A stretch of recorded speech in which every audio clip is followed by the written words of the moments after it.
विश्वनाथ दिन रंग में अनाथ दिन रंग में अनाथ दिन रंग में अनाथ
विश्वनाथ दीन रंग मी अनाथ कृपा कराल ती थोडी पाया पडिलो बराणी काय उणे तुम्हापाशी मी तो अल्पची संतोषी कृपा कराल ती थोडी पाया पडिलो बराडी तुका म्हणे देवा काही भातुके पाठवा कृपा कराल ती थोडी पाया पडिलो बराडी विचारा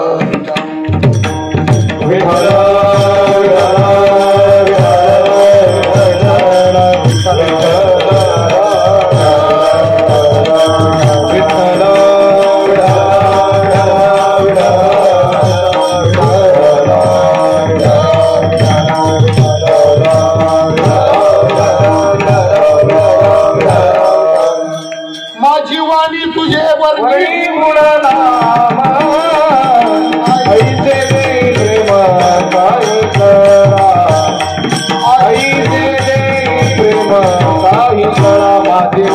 माझी वाणी तुझे वर्णी उडाला ऐसे दे प्रेम काही गायला ऐसे दे प्रेम काही माझी वाणी तुझे वर्णी जया जे केलिया स्मरण होय सकळ विद्येंचे अधिकरण तेची वंदू श्रीचरण श्रीगुरूंचे तेचे नमस्कारोनी आता तुम्ही विश्वनाथ दीनरंग मी अनाथ कृपा कराल ती थोडी पाया पडिलो बराडी विठ्ठला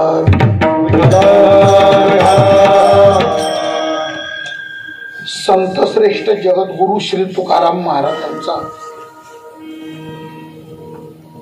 बहुतेकांना परिचित असलेला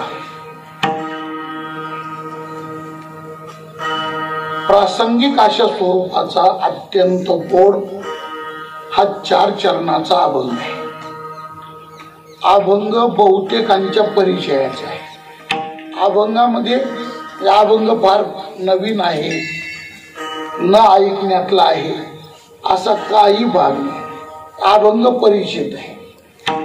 अभंगातले शब्द साधे सरळ आणि शब्दच अर्थाकडे घेऊन जाणारे, त्याच्यामुळे कोणत्याही शब्दाच्या सहज मागे गेलं तर तो शब्द अर्थापर्यंत माणसाला घेऊन जातो. काही शब्दांचा शब्दशः अर्थ जुळत नसतो, तेव्हा लक्षणा वृत्तीनं अर्थ घ्यावा लागतो. आणि लक्षणा करून अर्थ घ्यायचा म्हटला की तो अर्थ सरळ शब्दाच्या मागे जाऊन मिळत नाही. त्या शब्दाची लक्षणा करावी लागते आणि लक्षणेतून तो अर्थ प्राप्त करावा लागतो. अभंगातले शब्द सरळ आहे. अभंगातले शब्द एकदम साधे सुटसुटीत सोपे आहे. म्हणजे अर्थाच्या दृष्टीने अभंग अतिशय सोपा आहे. बहुतेकांच्या तो विशेषत्वाने परिचयाचा आहे, नेहमी तुमच्या ऐकण्यातला आहे. पण अभंग अतिशय महत्वाचा आहे. विठ्ठला विठ्ठला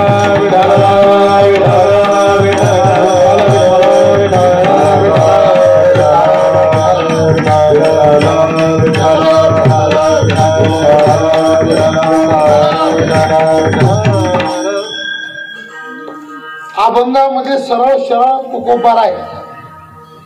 भगवत स्तुती करतात.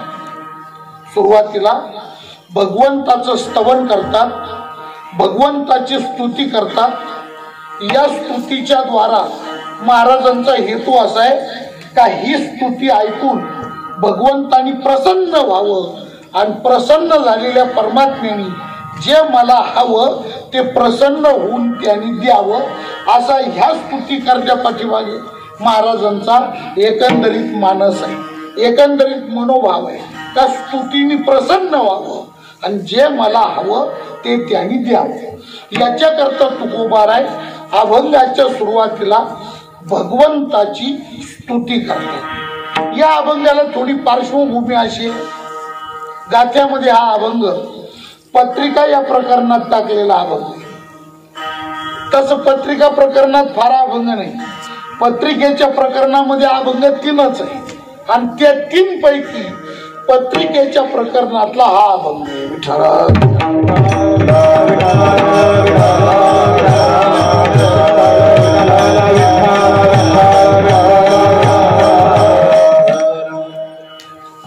त्याची पार्श्वभूमी अशी आहे.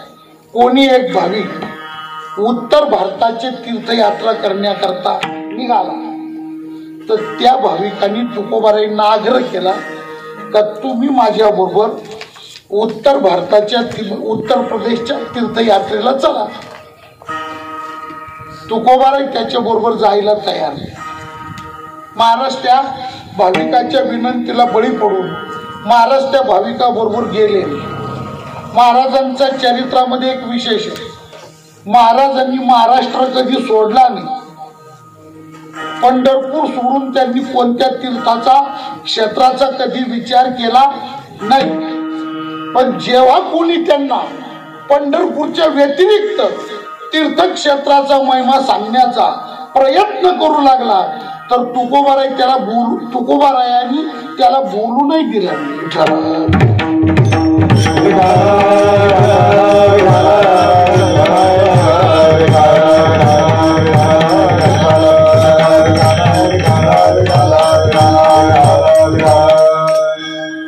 तुकोबारे म्हणतो बाबा इतर तीर्थांचं भूषण मला तू सांगूच नको. का? महाराजांनी न पाहता इतर तीर्थाला न जाता ते तीर्थक्षेत्र न पाहता सुद्धा महाराजांचा अभंग असा आहे, वाराणसी गया पाहिली द्वारका. क्रियापद आहे पाहिली, इथे क्रियापद काय पाहिली. आणि काय काय पाहिली तर वाराणसी पाहिली, गया पाहिली, द्वारका पाहिली. बर महाराज हे सगळं तुम्ही पाहिलं, काय तुमचा अनुभव? महाराज म्हणतात अनुभव एकच आहे, परी नये तुका पंढरीच्या. परी वाराणसी पंढरीच्या तुका नये, परी गया पंढरीच्या तुका नये, आणि परी वाराणसी गया आणि परी द्वारका पंढरीच्या तुका नाही. आता या सगळ्या पुऱ्या आहेत. पुऱ्या वाराणसी गया द्वारका या 7 पुऱ्या आहेत. आणि या 7 पुऱ्यांचं वैशिष्ट्य असं आहे का या मोक्षपुऱ्या आहेत. या 7 पुऱ्यांमध्ये जो जातो तर त्याला मोक्ष प्राप्त होतो. असा मोक्षाचे द्वार म्हणून या सप्तपुरींचं चिंतन शास्त्राने केलेलं आहे. विठ्ठला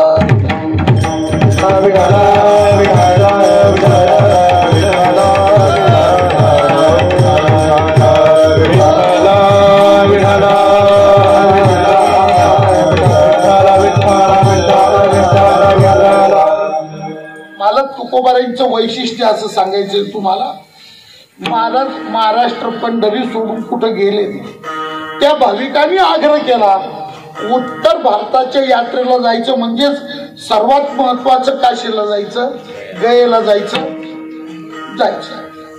महाराज त्याच्या सोबत गेले नाही, पण महाराजांनी त्याच्याकडं 3 अभंग लिहून दिले.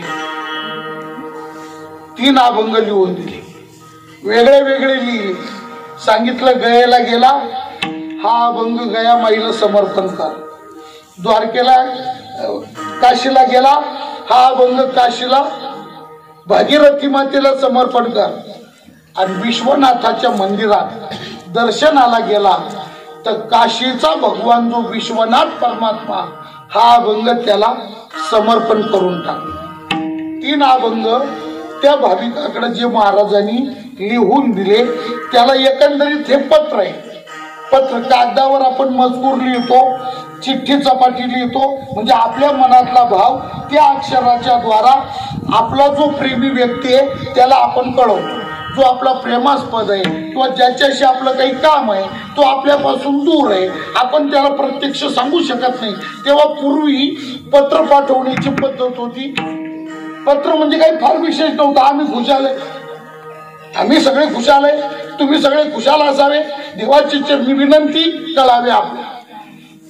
पण तो अंतःकरणातला भाव या शब्दांच्या द्वारा त्या प्रेमास्पद व्यक्तीकडे व्यक्त केला जायचा.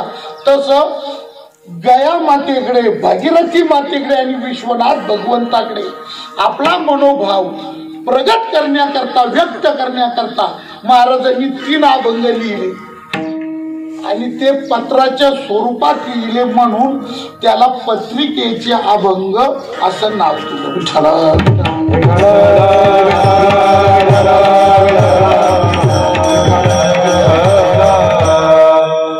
गयेला पत्र लिहिलं, त्या गयेला जे पत्र लिहिलं म्हणजे त्या पत्रात जो अभंग लिहिला महाराजांनी सांगितलं पिंड पदावरी दिला आपुली एकरी माझे झाले गयावर जग फिटले पितरांचे ऋण केले कर्मांतरे ओम मारिली हरी हरे.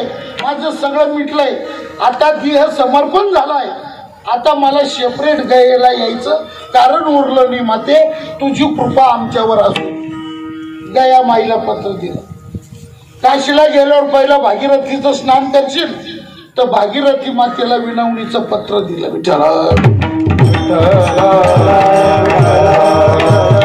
परसी माते माझी विनवणी मस्तक चरण दे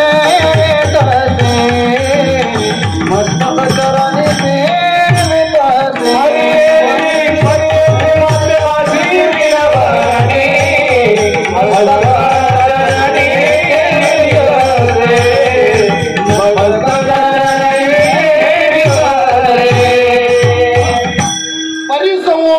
माझी विनवणी. हे माते, हे माये, हे भागीरथी माझी विनंती ऐक. परिसवो माते माझी विनवणी. कशी आहेस तू? सकळा स्वामिनी तीर्थाची, जगातल्या सगळ्या तीर्थाची स्वामिनी अशी श्रेष्ठ तू आहे. आणि भागीरथी मातेला तुझी कृपा मला असू दे. भागीरथी मातेला पत्र लिहिलं आणि भागीरथीचं स्नान केल्यानंतर विश्वनाथाच्या दर्शनाला जेव्हा जाशील बाबा तर हे माझं पत्र विश्वनाथाला समर्पण कर. तर त्या पत्रामध्ये विश्वनाथ परमात्म्याच्या समोर महाराजांनी अंतःकरणातला जो भाव व्यक्त केला तो भाव व्यक्त करणारा जो अभंग पत्रिकेचा तो महाराजांचा हा. काय केलंय या अभंगामध्ये? सर्वप्रथम महाराजांनी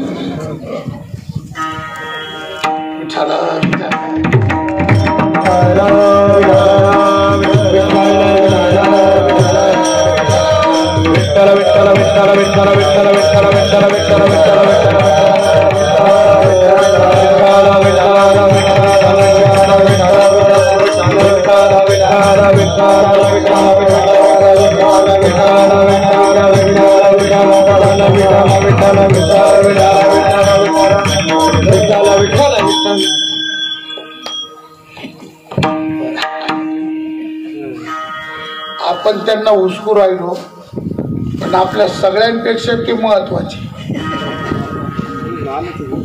हे आघात ते जाणारच. आपल्या सगळ्यांपेक्षा ते महत्वाचे. का? उद्या कोणी असं म्हणायला नको का काल गिरी महाराजच्या कीर्तनाला कुत्राही नव्हतं रे, पण म्हणा आता 2-4 एक नाही. दुसरी गोष्ट सांगू काय? दुसरी गोष्ट अशी आहे, कुत्रा असून कीर्तनाला आलं. बघ, कुत्रा असून आलं. काय काही माणसं असून लय ऊन आहे, माणसं असून जसं काही भाजून जळून संपलाच असता लय ऊन आहे असतो. विश्वनाथ परमात्म्याचं स्तवन करतात जगद्गुरु तुकोबार आहे. याच्यामध्ये एक गोष्ट आहे बघा, जे पद या भगवंताचं स्तवन करण्याकरता स्तुतीसाठी जे पद महाराजांनी वापरले हे सगळे पद वास्तवतावादी. कसे आहात? तुकोबारे म्हणतात, हे भगवान, हे विश्वनाथ प्रभू, तुम्ही कसे आहात? तर महाराजांनी सुरुवातच अशी केली, तुम्ही. हा निर्देश आहे. तुम्ही कसे आहात? या विश्वाचे नाथ आहात तुम्ही. विश्वनाथ, विश्वनाथ या पदात भगवंताची सगळी स्तुती आहे. विठ्ठल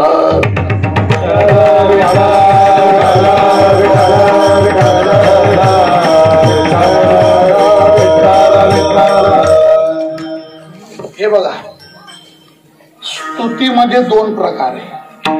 स्तुती करण्यामध्ये 2 प्रकार आहे. वास्तव स्तुती आणि अवास्तव स्तुती. वास्तव स्तुती तिला म्हणतात का जिच्यामध्ये खरी खरी वस्तुस्थिती, त्याच्यात एकही शब्द भावना प्रधान नसतो. वास्तवतेमध्ये एकही शब्द भावना की रेखांनी वापरलेला नसतो. मग सगळेच्या सगळे शब्द वस्तुस्थिती दर्शविणारे, वस्तुस्थितीजन्य असेच शब्द वास्तव स्तुतीमध्ये असतात. त्याच्यात अवास्तव्य एकही शब्द वापरलेला नसतो. विठ्ठला विठ्ठला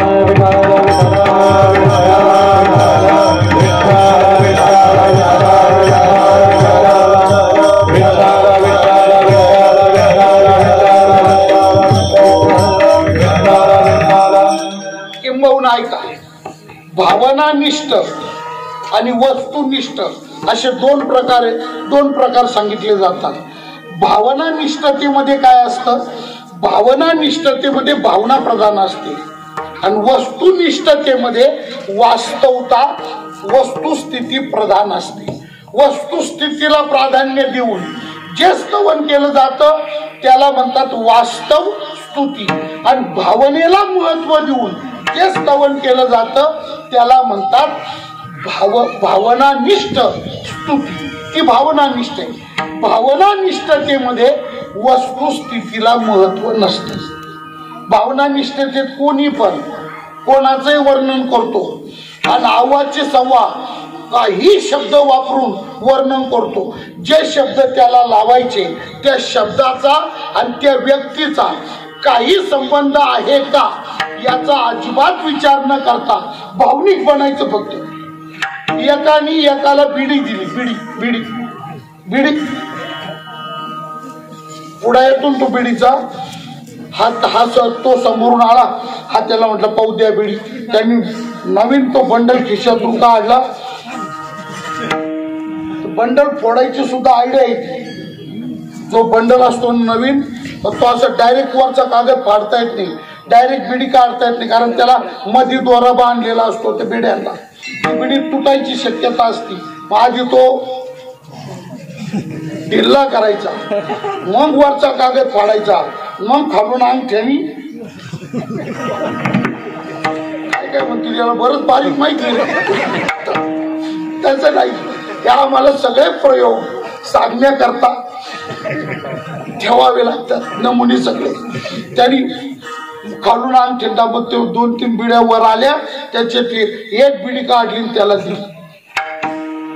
एकाने एकाला फक्त एक बिडी दिली तर ज्याला बिडी दिली तो ज्याने बिडी दिली त्याला म्हटला खरं सांगू का, म्हणजे काय तुम्ही म्हणजे कर्णाचे सत्य मावस भाऊ द्या. मग एका बिडीवर कर्ण ठरतो का? कर्णाची लायकी एक बिडीची आहे का? इथं वास्तव त्याला महत्व नाही, मग इथं भावनेला महत्व. एक बिडी दिली तर तो कर्णाचा मावस भाऊ बोलतो. ही भावनानिष्ठता आहे. भावनानिष्ठतेमध्ये वस्तू वास्तवतेला महत्व नसतं.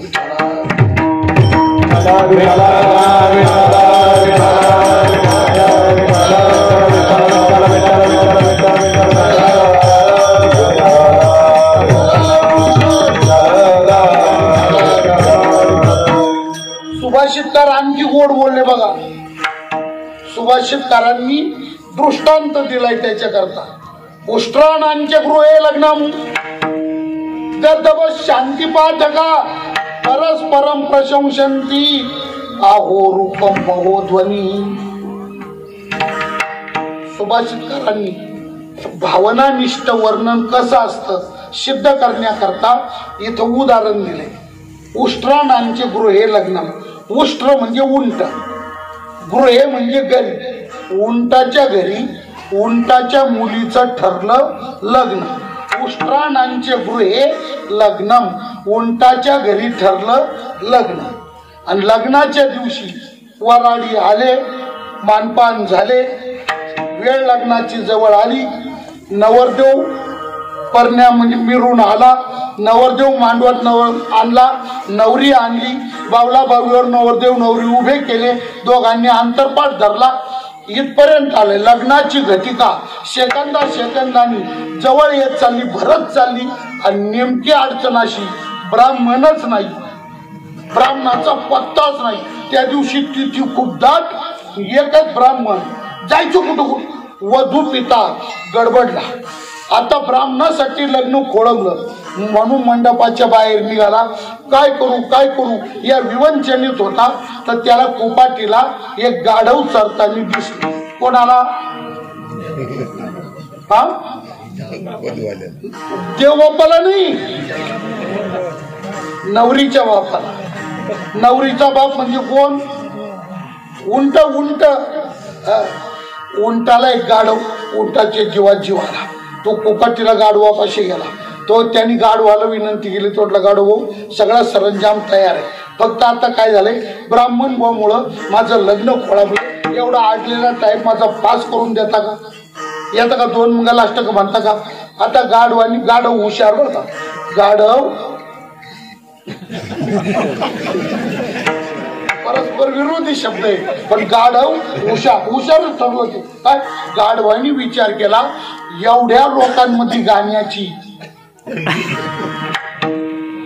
संधी आपल्याला तरी पुन्हा कधी मिळणार आहे? एक तर कोणी बोलवेतच नाही, तारखाच नाही. आली संधी, त्याने आडेवेडे न घेता गाढव आला. गाढवानी माईक हातात घेतला आणि साधी एकदम ऍक्शन मध्ये गाढवानी सर्वांना विचारलं, सगळ्यांना अक्षता पोहोचल्या का? हात म्हणा, म्हणजे मी गाढव आहे असं नाही बरं का. मी फक्त ते नसल्यामुळे त्याच्या भूमिकेत आहे सध्या. सर्वांना अक्षता पोहोचल्या का? ते पोहोचल्या. करायची सुरुवात करा. आणि त्यांनी लग्न मंगलाष्टक म्हटले. गाढवानी 5 मंगलाष्टक म्हणून लग्न लावलं. लग्न लावल्यानंतर पाहुणे जेवायला बसले. गाढवाला वाटलं आपलं काम आता आटोपलं, टाइमपास करण्याच्या निघाव. पण जाता जाता उंटाला म्हणजे नवरीच्या बापाला भेटून जा म्हणून गाढव नवरीच्या बापाला गेला. त्यांनी सांगितलं, उंट दादा तुमचा आडलेला टाइम पास झाला, आता मला जाण्याची परवानगी द्या. येतो मी आता, नमस्कार करतो, येतो, निघतो. आता उंटाने विचार केला, याने आडलेला टाइम पास केला, याचा आपल्यावर उपकार झाला, याच्या उपकारात आपण राहणं योग्य नाही. मग याचा उपकार फेडण्याकरता याला काहीतरी दिलं पाहिजे. कोणाच्या मनात आलं? उंटाचे. याला काहीतरी दिलं पाहिजे. पण उंटाने दुसरा विचार केला, आता याला काहीतरी दिलं पाहिजे. काहीतरी म्हणजे दक्षिणाच. काहीतरी म्हणजे काय? थोडीफार जी काय असेल आपल्या मनाप्रमाणे दक्षिणा. पण उंटाने दुसरा विचार केला, याला पैसे देऊन उपयोग नाही. याला आपण 1000-500 रुपये दिले तर गाढवाला पैशाचा उपयोग. गाढवाला पैशाचा काय उपयोग? गाढवाला तुम्ही पैसे दिले पण, गाढवानी घेतले पण, शेवटी गाढव त्या पैशाचं काय सप्ता करील का?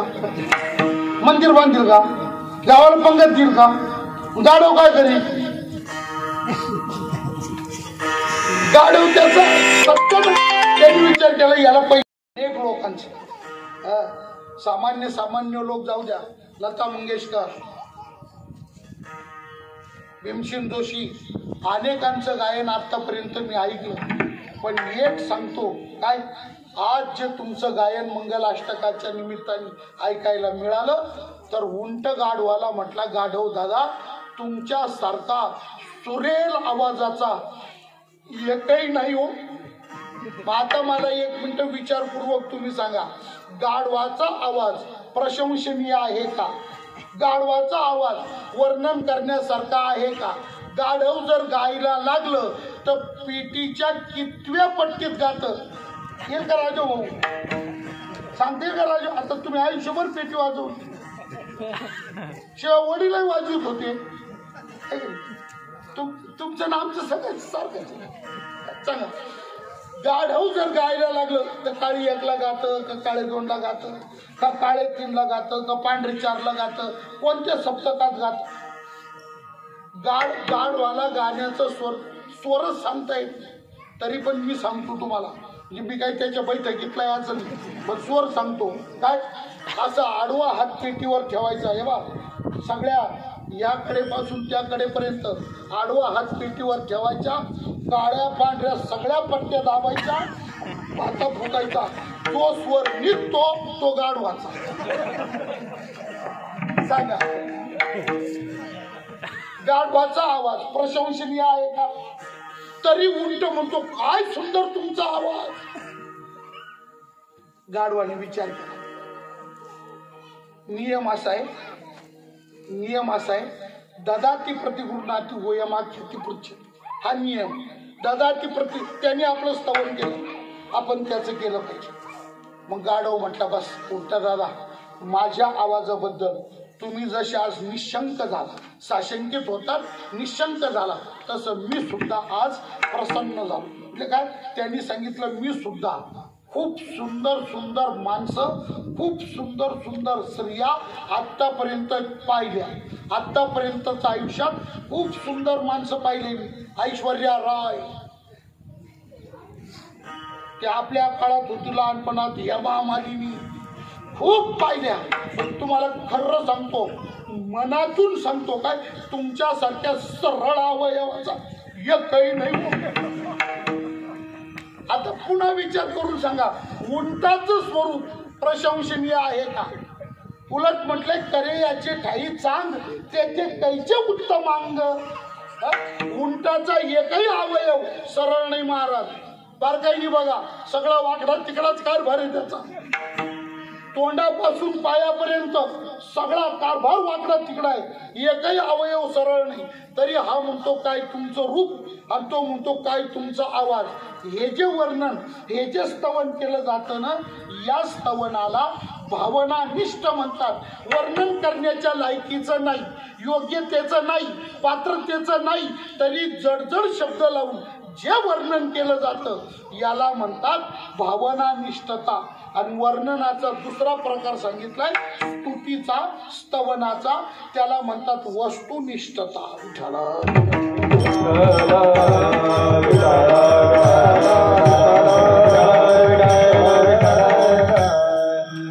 जसं आहे तसंच बोलणे, जसं आहे तसंच बोलणे, जेवढं आहे तेवढंच बोलणे.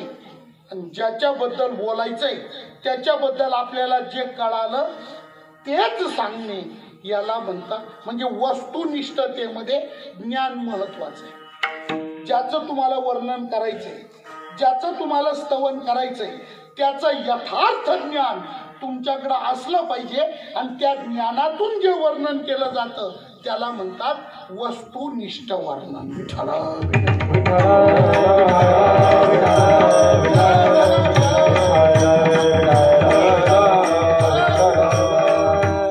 काय असतं तुम्हाला खरं सांगू काय बा, या भावनानिष्ठ स्तवनामध्ये किती टक्के खरं आणि किती टक्के खोटं हे ऐकणाऱ्यांनी ठरवायचं. भावनेने केलेलं वर्णन आहे ना, ऐकून घ्यायचं, ऐकून घ्यायचं.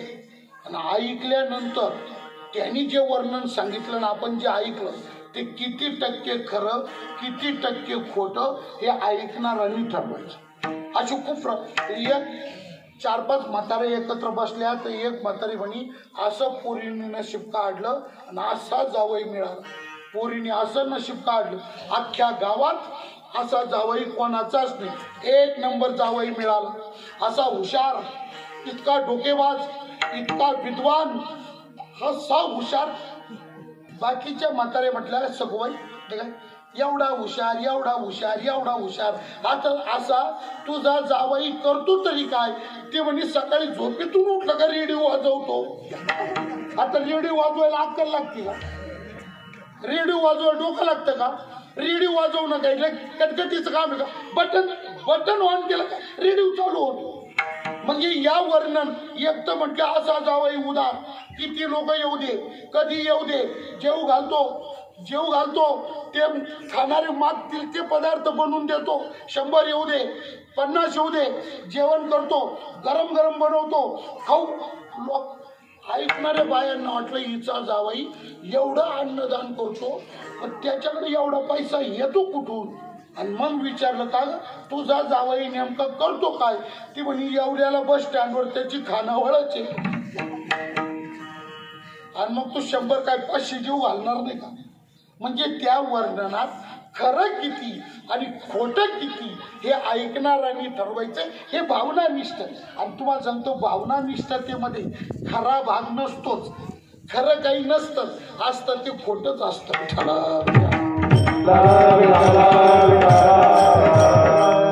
पण वस्तुनिष्ठतेमध्ये खोटं मात्र अजिबात नसतं. जे असतं ते खरंच असतं, त्याच्यात वास्तवताच असते. तुकोबाराय जी स्तुती भगवंताची या ठिकाणी करतात, या स्तुतीमध्ये सगळा वास्तव भाव आहे, सगळी वास्तवता आहे, सगळी वास्तवता. भावनातिरेक कुठेही महाराजांच्या बोलण्यात नाही. अशी स्तुती तरी काय आहे? तर स्तुतीचा शब्द एकच आहे काय, हे प्रभू, हे भगवान, तुम्ही कसे आहात? तर देवा तुम्ही असे आहात. कसे? अभंगाचं पहिलं, तुम्ही विश्वनाथ, तुम्ही विश्वनाथ, तुम्ही विश्वनाथ, तुम्ही विश्वनाथ, तुम्ही विश्वनाथ,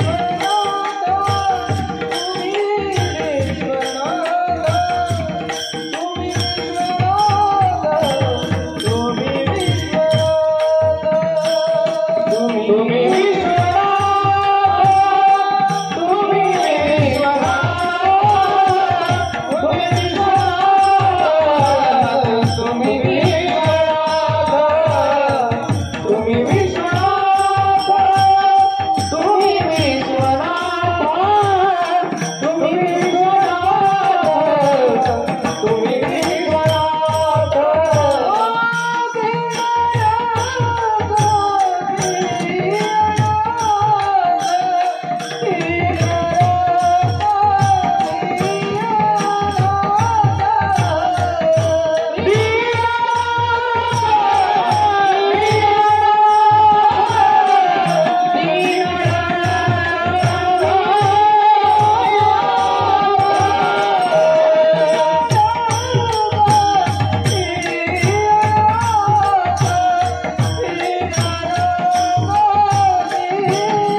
तुम्ही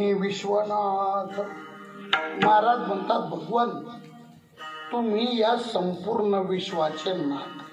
नाथ या शब्दाचा अर्थ आहे, नाथ म्हणजे मालक, नाथ म्हणजे मालक, नाथ म्हणजे स्वामी, नाथ म्हणजे प्रभू. या संपूर्ण विश्वाचा मालक कोण आहे? तर संपूर्ण विश्वाचे मालक भगवान तुम्ही आहात. तुम्ही विश्वनाथ, विश्वाचे नाथ. विठ्ठल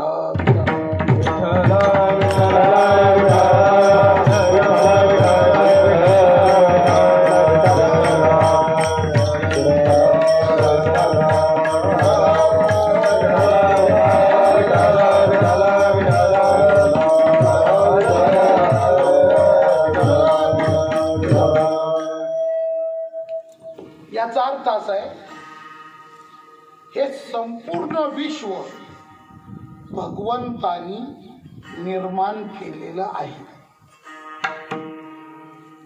परमात्म्याने निर्माण केले, मायेच्या सहकार्याने निर्माण केले. मायेच्या सहयोगातून भगवंतानी हे संपूर्ण विश्व, ही चराचर सृष्टी परमात्म्याने निर्माण केलेली आहे. आणि ऐका, नुसतं निर्माण करून थांबला नाही, नुसतं निर्माण केलं बाजूला झाला असं नाही. मग या समग्र सृष्टीचा संपूर्ण कारभार त्यांनी आपल्या स्वतःच्या हातात राखून ठेवलेला आहे. नाथ म्हणण्याचं कारण, मालक म्हणण्याचं कारण, या सृष्टीमध्ये, या संपूर्ण सृष्टीमध्ये त्याच्या इच्छाशक्तीशिवाय काहीही घडत नाही. शास्त्रवचन आहे, ईश्वरी इच्छा बलियसी. आपल्या इच्छेप्रमाणे इथं घडत नसतं महाराज. पुन्हा ऐका, तुमच्या माझ्या इच्छेप्रमाणे इथं काहीच घडत नसतं. इथं जे जे घडतं ती फक्त भगवंताच्या इच्छेने घडतं. ईश्वरी इच्छा बली यशी, त्याची इच्छा बलसंपन्न इच्छा आहे. आणि त्याच्या इच्छेनं जसं घडतं आपल्याला तसं राहावं लागतं. तुम्ही मला एक मिनिट सांगा, इथं आता कोणाचं वय 70 असेल, 65 असेल, 60 असेल, 50 असेल, 55 असेल, इथपर्यंत आपण स्त्री पुरुष सगळे जीवन जगू. मला तुम्ही असं सांगा का आजपर्यंत म्हणजे वयाच्या 60 वर्षापर्यंत जे जीवन तुम्ही जगले, जे जे तुम्ही अनुभवलं, या सगळ्या घटना तुमच्या इच्छेप्रमाणे घडल्या का जशा घडल्या तशा तुम्ही मानून घेतल्या? काय उत्तर काय? तुमच्या घरात, तुमच्या प्रपंचात, तुमच्या संसारात सगळं तुमच्या इच्छेप्रमाणे घडलं का जसं घडलं तसं तुम्ही मानून घेतलं? तर इच्छेप्रमाणे कोणाच्या घडतच नसतं. जसं घडलं तसं मानावं लागतं. ही ईश्वराचं मनोगत आहे, ही ईश्वराची इच्छा आहे. सांगा तुम्ही, प्रत्येक पुरुषाने अगदी छातीला हात लावून सांगा, तुम्हाला तुमच्या मनासारखी बायको मिळालीच का? म्हणा हा म्हणा, नाही तर रात्री फराळ नाही मिळणार. प्रत्येक पुरुषाला तुमच्या इच्छेप्रमाणे बायको मिळालीच का? काही काही मनातली मनात म्हणतील, गिरी महाराज कसलं इच्छेप्रमाणे पदरात पडलं, पवित्र झालं. काय बरं जाऊ द्या, स्त्रियांना विचारा, कोणत्याही बाईला विचारा, तुम्हाला तुमच्या मनासारखा नवरा मिळालाच का? मग जसं नशिबात होता तसं पडला पदरात, घेतला सांभाळून. बरं जाऊ द्या, नवरा बायकोला दोघांना मिळून विचारा, तुम्हाला जेवढे मुलं झाले सगळे मुलं तुमच्या मनाप्रमाणे झाले का? काहीच नाही महाराज. इथं या सृष्टीमध्ये जे जे घडतं आपल्या मनाप्रमाणे काहीच घडत नाही. बापाला वाटतं पोरगा डॉक्टर व्हावा, तो कंडक्टर निघतो, लोकांची चाराने आठवणी खात बसतो.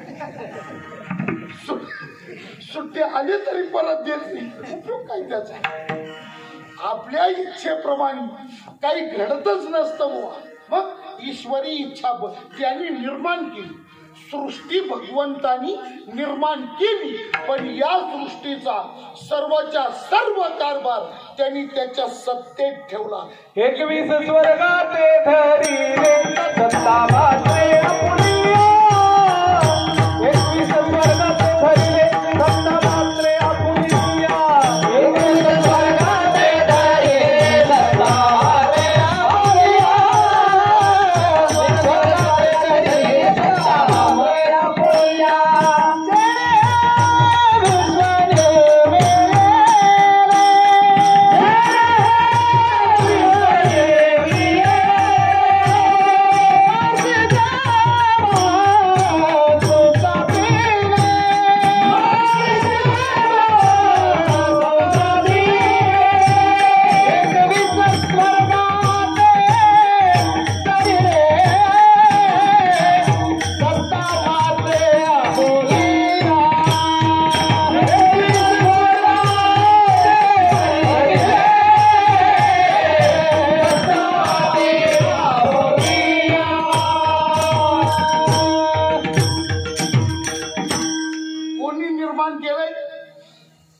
जेणे हे विश्व निर्मिले, हे विश्व जेणे, जेणे म्हणजे तेने, तेने म्हणजे परमात्म्याने.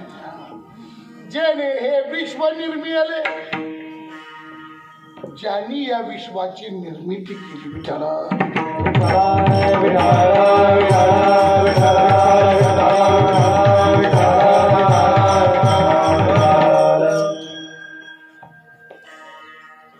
त्यांनी हे सर्व सृष्टीचं कार्य आपल्या आपल्या आज्ञेत ठेवलेलं आहे, आपल्या सत्तेत ठेवलेलं आहे. फार बोलण्यापेक्षा टोकाचा एकच शब्द सांगायचा, ज्या शब्दाच्या पलीकडे बोलणंच नाही या विषयाकरता. काय ऐका, त्याच्या इच्छेने घडतं. हो, सगळं त्याच्याच इच्छेने घडतं. पाऊस पडतो त्याची इच्छा, कांद्याचा भाव वाढतो,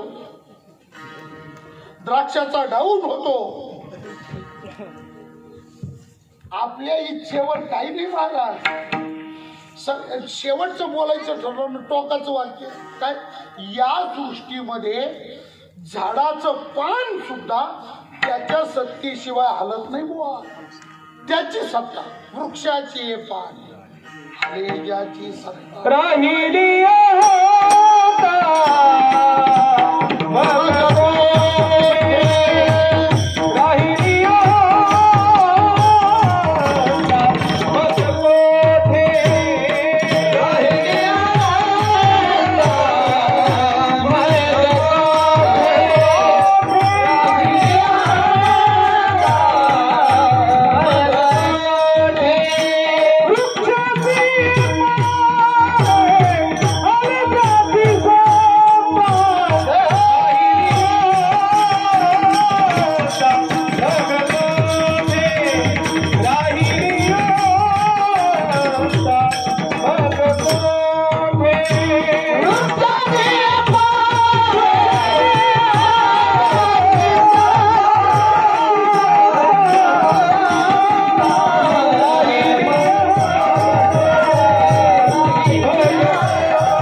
शेवटचं वाक्य झालं, वृक्षाची पाने हले ज्याची सत्ता.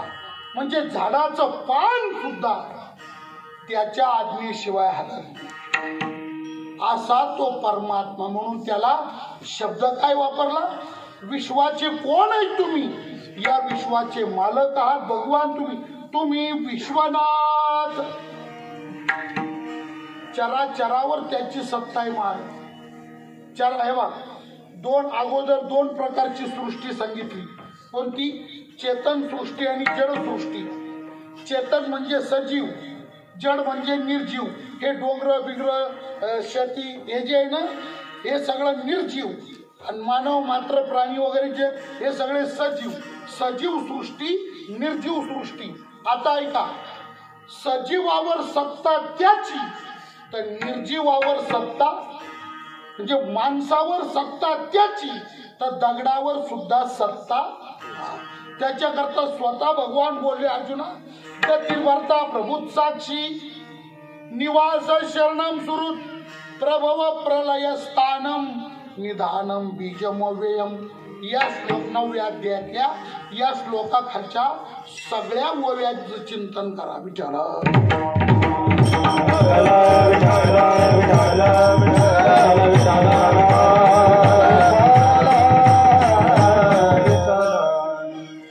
सजीवावर सत्ता गाजवी यात नवल नाही बुवा.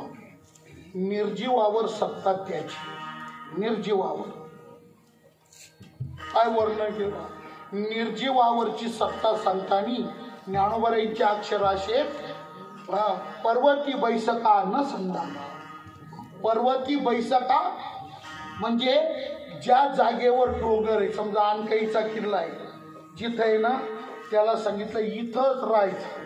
कवर मी बोलत नाही तवर हलायचंच नाही. पर्वती बैसका म्हणजे बसलेली जागा डोंगरांनी सोडायची, इकडं तिकडं व्हायचं, हातपाय चालचूळ करायची. पर्वती बैसकान संडावी समुद्री रेषा रंगावी. समुद्राला रेग मारून दिली, मर्यादा घालून दिली. त्याला सांगितलं किती लाटा उसळल्या तिच्या आत, इकडं यायचं नाही. रेष बोला महाराज ऐका, पर्वत जागा सोडत नाही. आमचे बाबा नेहमी सांगायचे, बाबा म्हणायचे बघा, समजा हे पर्वत हलते चालते असते, एकाच अनकाईला राहण्यापेक्षा चला सावरगावला जाऊ, तिथं माणसांच्या ओळखी पाळखी करून घेऊ. तसंच नगर सुल्ला का मारून येऊ असं जर यांनी ठरवलं असतं आणि रोज आपल्यासारखी हिंडते फिरते राहिले असते आपलं काय झालं असतं. समजा तुम्ही नुसता असा एक विचार करा, वणीचा सप्तशृंगीचा जो डोंगर आहे त्या वणीच्या सप्तशृंगीच्या डोंगराने कोटमगावच्या देवीच्या पाया पडायला यायचं ठरलं आणि तो जर असं मधून वाया सावरगाव मार्गे नगर मार्गे गेला आपलं काय होईल उद्या? काय होईल? वांगे सट चंपा षष्टी नाही कळलं पर्यंत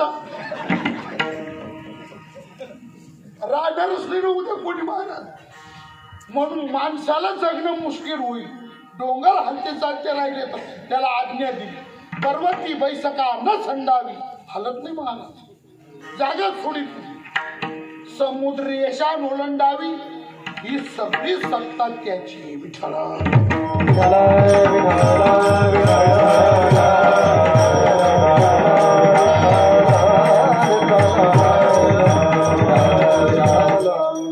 तुम्ही अभ्यास वाचा, ग्रंथ वाचा, वाचून विचारपूर्वक मला उत्तर सांगा. सूर्य नित्य उगवतो नित्य मावळतो, कोणाची सत्ता आहे? वारा नित्य वाहतो, कोणाची सत्ता आहे? सूर्यासे चालणे तुझ्या सूर्यासे चालणे तुझ्या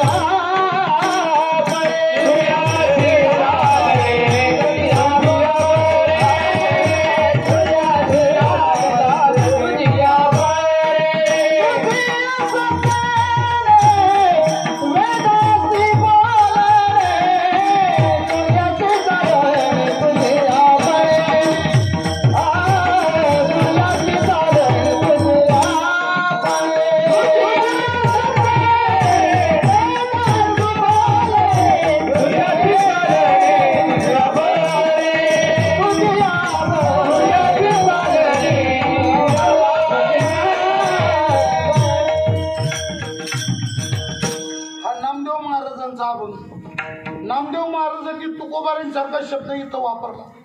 अभंगात महाराजांचा शब्द काय? कसे देवा तुम्ही विश्वनाथ.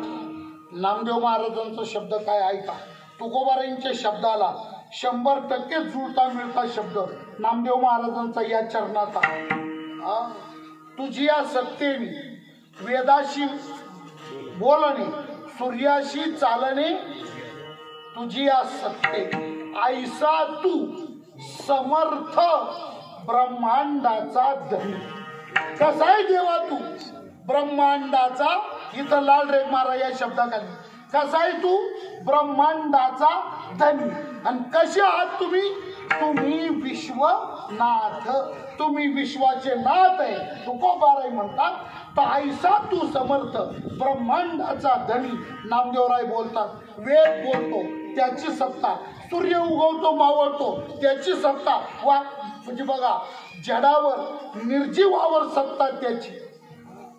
महाराज त्यांनी आज्ञा घालून दिली तेव्हापासून आजपर्यंत पर्वत त्याच्या जागी स्थिर आहे, समुद्र त्याच्या मर्यादेत आहे.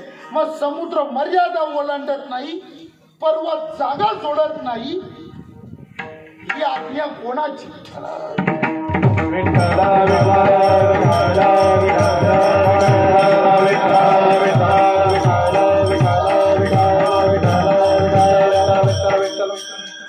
बारकाईने विचार करा.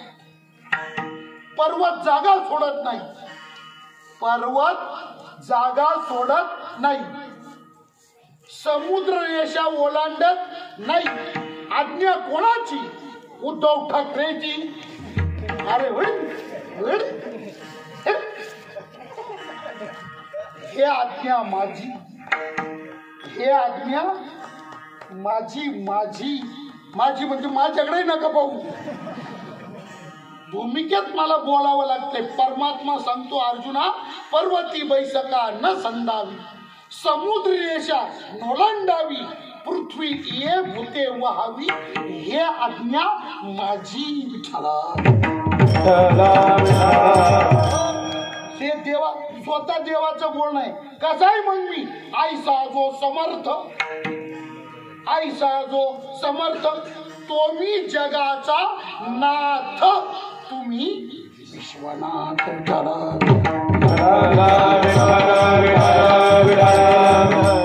अजून ऐका पंचमहाभूतावर सत्ता त्याची पृथ्वी आप तेज वायू आकाश हे सगळे जण आकाशाची व्यापकता हे त्याच्या सत्तेचा परिणाम आहे. हवेचं चांचल्य त्याच्या सत्तेचा परिणाम आहे. पाण्याचा प्रवाह त्याच्या सत्तेचा परिणाम आहे. सूर्याचा प्रकाश चंद्राची शीतलता हे सगळं त्याचंच आहे महाराज. यांचं आमचं काहीच नाही. वाचा बहुतेकांच्या 15 अध्याय पाठ असतो गीतेच्या. बर का अर्जुना, यदादित्य गतम तेजो जगत भासयते किलम यश्चंद्रमसि यच्चाग्नौ तत्तेजो विद्युमामक. बघा, यद आदित्यम तत्तेजम मामेकम तत्तेजम. आदित्यम तत्तेजम कोणाचं तेज आहे? ही सूर्याची दहकता कोणाची? मामेकम माझी आहे माझी. यश्चंद्रौ चंद्राची शीतलता कोणाची? माझी आहे. यच्च अग्नी अग्नीची दाहकता कोणाची? माझी. अग्नीची दाहकता त्याची आहे. चंद्राची शीतलता त्याची आहे. पाण्याचा पातळपणा त्याचा आहे. हवेचं चांचल्य त्याचं आहे. आकाशाची व्यापकता त्याची आहे. पंचमहाभूतावर सत्ता त्याची आहे.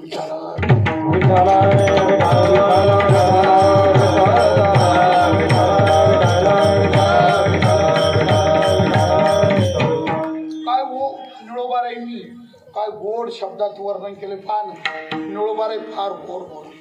याची द्रावपणे समुद्राशी जळ, याची चपळपणे पवन हा चंचळ, याची अवकाशे आकाश पगळ, याची धृती बळे आवणी आढळ.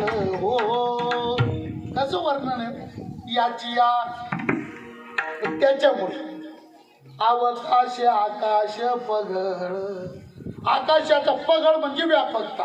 आकाशाची व्यापकता याची या अवनी ही आढळ याची हे म्हणजे पंचमहाभूतावर सत्ता त्याची. सगळ्या सृष्टीवर एकमेव अकुंठित सत्ता परमात्मेची.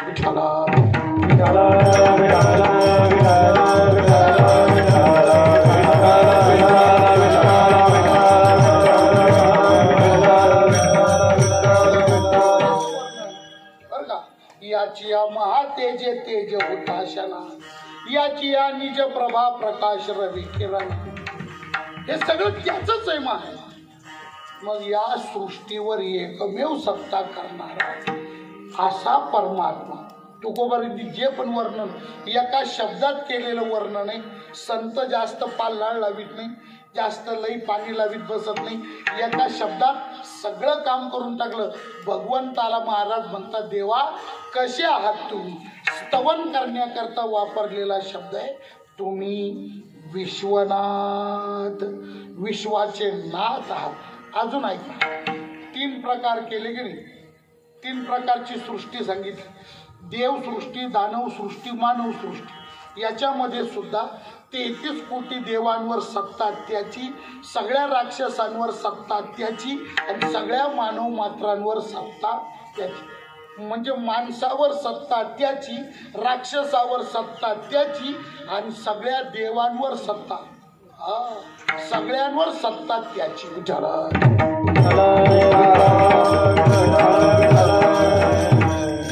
राक्षसांचं त्याच्या सत्तेपुढं काही चालत.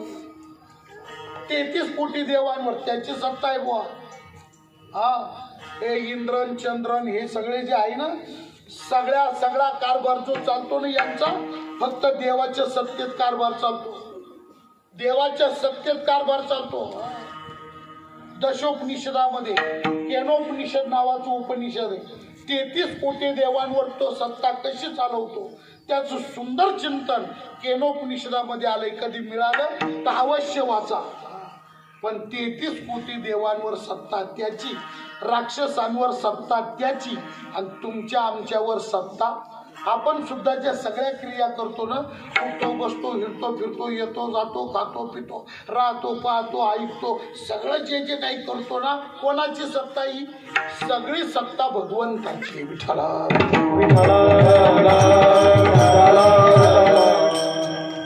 डोळ्यांनी बघतो ध्वनी परिसतो, कानी पदी चालतो, जिव्हेने रस चाखितो, मधुरही वाचे आम्ही बोलतो, हातानी बहुसाल कामे करीतो, विश्रांती घ्यावया. आणि पुढचे शब्द ऐका, घेतो झोप सुखे फिरून उठतो, पण ही ईश्वराची दया. महाराज चाले शरीर चाले शरीर गुणाची असते,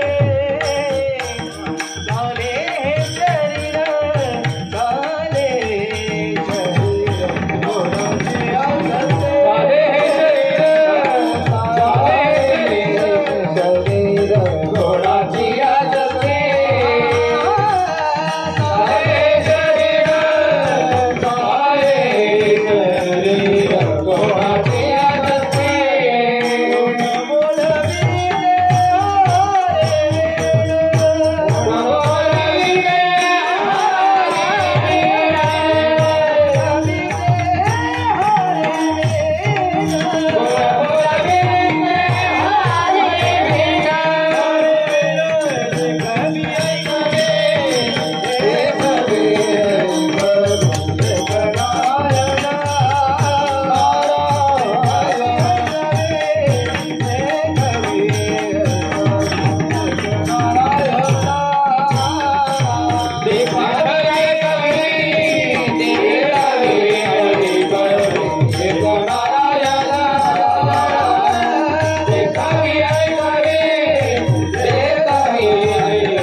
सगळ्या क्रिया ही देवाची सत्ता आहे म्हणून. देखवी ऐकावी कोण करतो? कोण देखवी कोण ऐकावी?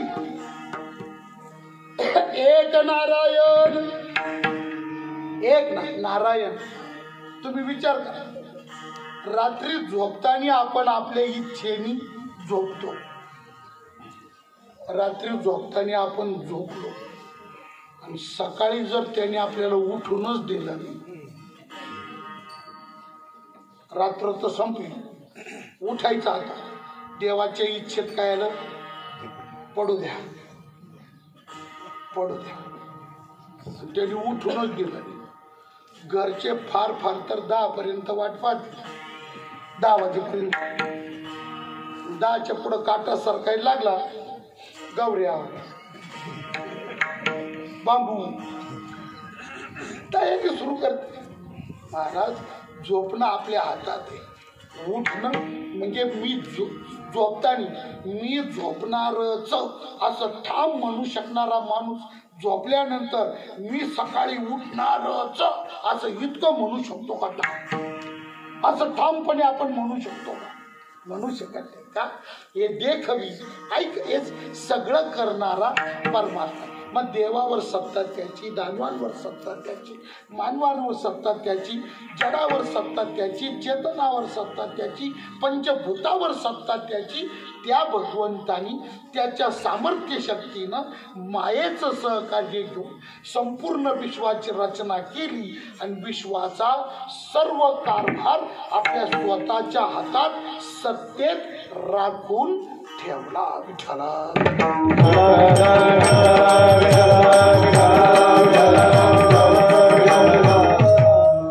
उद्या कोणता शेतकरी म्हणायला नको तिन्ही कायदे रद्द कर. त्याचा कायदा त्याचाच असतो, बाकीचा विषयच नाही. म्हणून त्याला शब्द वापरला धनी, नाथ. कसे देवा तुम्ही? याला नाथ म्हणतात, नाथ. आता आपणही मालक असल्यासारखे वाटतं आपल्याला. तसं तर खरं पाहिलं तर आपण मालक नाहीच, पण प्रत्येकाच्या मनात एक समज असं झालाय, तो आमचा पण आहे तुमचा पण आहे. आपल्या गावात घराचा मालक कोण? मी. शेतीचा मालक कोण? मी. बायकोचा मालक कोण? मी. पोरांचा मालक कोण? मी. सुनांचा मालक कोण? मी. नातूचा मालक कोण? नातांचा मालक कोण? मी. असं आपल्याला वाटतं. हा आपला गोड गैरसमज आहे.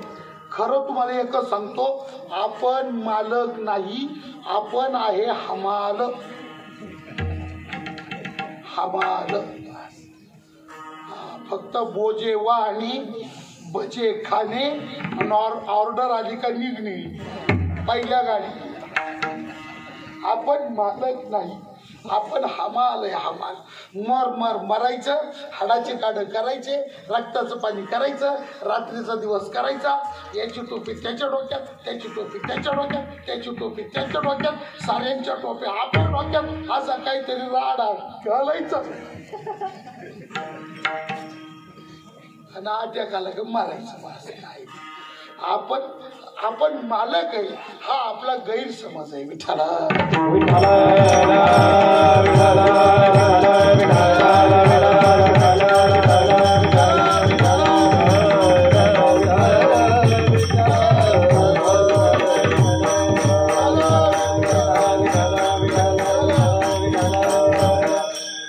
तरी पण आपल्याला आपण मालक असल्यासारखं वाटतं.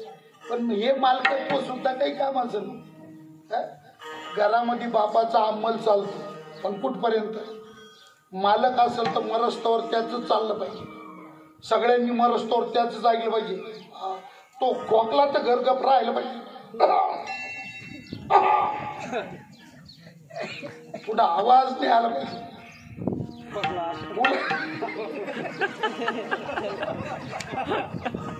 उलट काही घरांमध्ये नवरा खोकला तर बायको पोरं सांगते त्याच्या नारड्यात लाटणं घालते.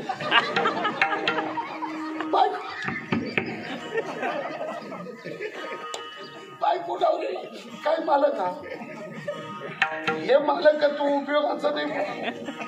अहो काहीला सप्ताची वर्गणीची पावती फाडायला स्वातंत्र्य नाही. अय रामभाऊ वार दे ना वर्गणी. जवळ बसले सगळे असे मंदिराच्या वाटेवर 5-50 बसले. एक म्हटलं आपले 1000 घ्या, आपले 1500 घ्या. अहो सगळ्यांचे झाले. तोच अय रामभाऊ अरे तूच राहिला नाही एकटा, सांग ना. तो पिंट्याच्या आईला विचारितो काय पिंट्याच्या आईला विचारितो. हे स्वामित्व, हे मालकत्व काय उपयोगाचं नाही बुवा. काहीच उपयोगाचं. परमात्म्याचं स्वामित्व तसं नाही. अबाधित स्वामित्व एकमेव स्वामित्व. त्याच्या इच्छेपुढं काहीच नसतं. म्हणून तुकोबाराय वास्तवता सांगतात या स्तुतीमध्ये का देवा तुम्ही कसे आहात तर तुम्ही विश्वनाथ, तुम्ही विश्वाचे मालक आहे. आणि एवढी तुमची स्तुती करण्यात कारण काय? तुकोबाराय म्हणतात देवा माझं कारण सांगणारच आहे, पण पहिली गोष्ट तुम्ही स्वयं असे आहात. विठाला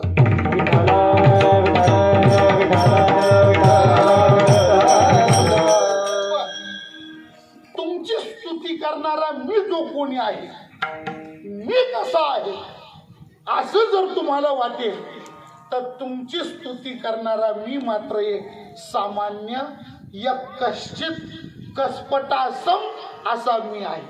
कसा मी आहे तर दीन रंक मी अनाथ. तुमची स्तुती करणारा मी 1 नंबरला दीन आहे, नंबर 2 मी रंक आहे आणि नंबर 3 मी अनाथ आहे. मी रंक म्हणजे एकदम सामान्य आहे, मी अनाथ म्हणजे या विश्वात माझं कोणी नाही असा मी आहे. आणि सर्वात महत्वाची गोष्ट मी अत्यंत दीन आहे. विठ्ठला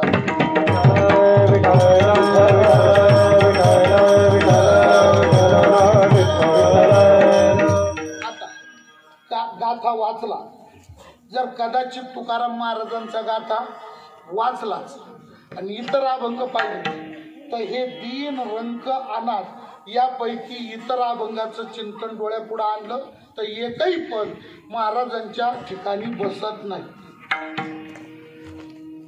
दैन्य, दीनता म्हणजे दैन्य, दैन्य म्हणजे दारिद्र्य.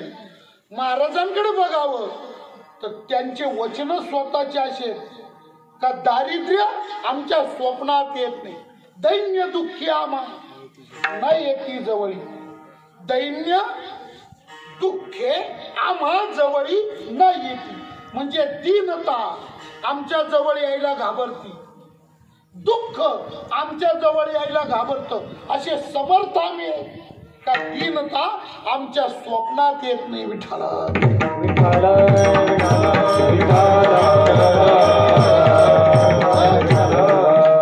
आणि इतकी संपत्ती आमच्याकडे बुवा तू गोवारा का बघा पण एवढी संपत्ती आमच्याकडे, अहो आमच्याकडे एवढी संपत्ती आहे.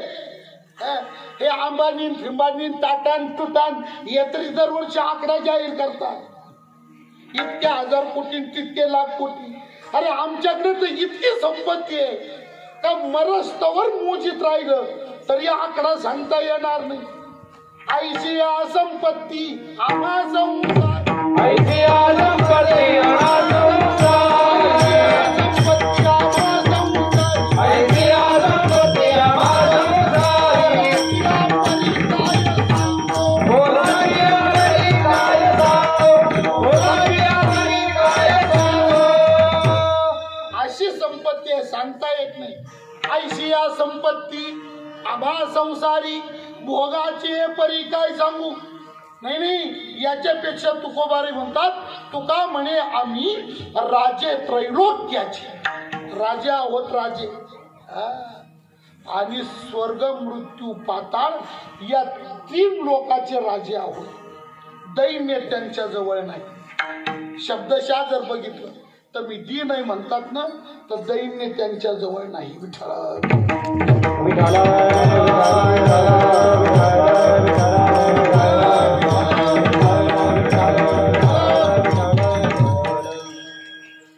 रंक म्हणजे सामान्यत्व हे सुद्धा त्यांच्या व्यक्तिमत्वात नाही. आणि अनाथ, अनाथ अनाथ म्हणजे ज्याला कोणी नाही असा, जो एकटाच एकमेवाद्वितीय, त्याला दुसरं कोणी नाही.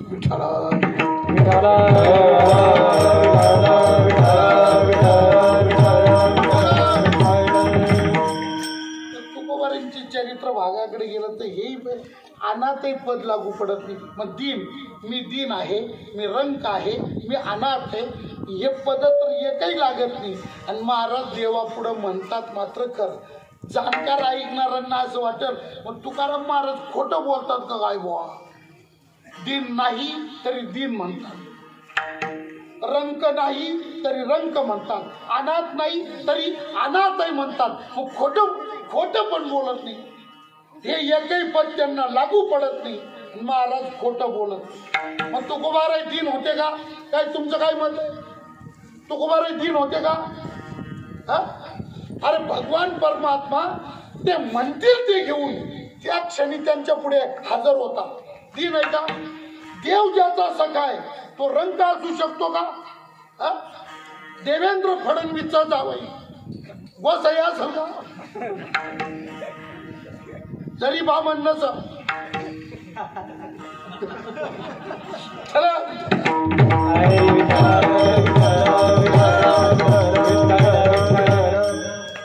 असं होईल.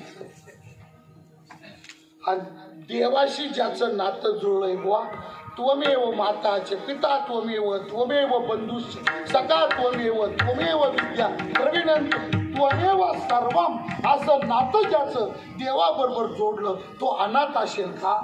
मग तुकोबाराय कसं म्हणतात का देवा तुमची स्तुती करणारा तुमच्या समोर मी जो आहे तो मी दीन रंक आणि दीन रंक काय का? तुकोबाराय असे नाही. मुळात तुकोबाराय दीन नाही, रंक नाही, अनाथ नाही, असे तुकोबाराय नाहीच. नाही तर मग म्हणतात कसं? तर भगवंताच्या समोर या शब्दाच्या द्वारा त्यांनी स्वतःचा व्यक्त केलेला हा विनय आहे, ही नम्रता आहे. मोठ्यांच्या समोर नम्रता असावी. फलकटाचा धंदा उरफोड संतापाशी बहु असावी मर्यादा, कलकटाचा धंदा उरफ कोणाचे बुडायचं नाही घरी, हे फक्त घरी बायकोला छाती दाखवत, गावात आलं का असं नाही राहायचं. नम्रता मी दीन आहे मी रंग, म्हणजे महाराजांनी या शब्दातून आपला विनय, आपली नम्रता भगवंताच्या समोर व्यक्त केलेली आहे, प्रगट केलेली आहे.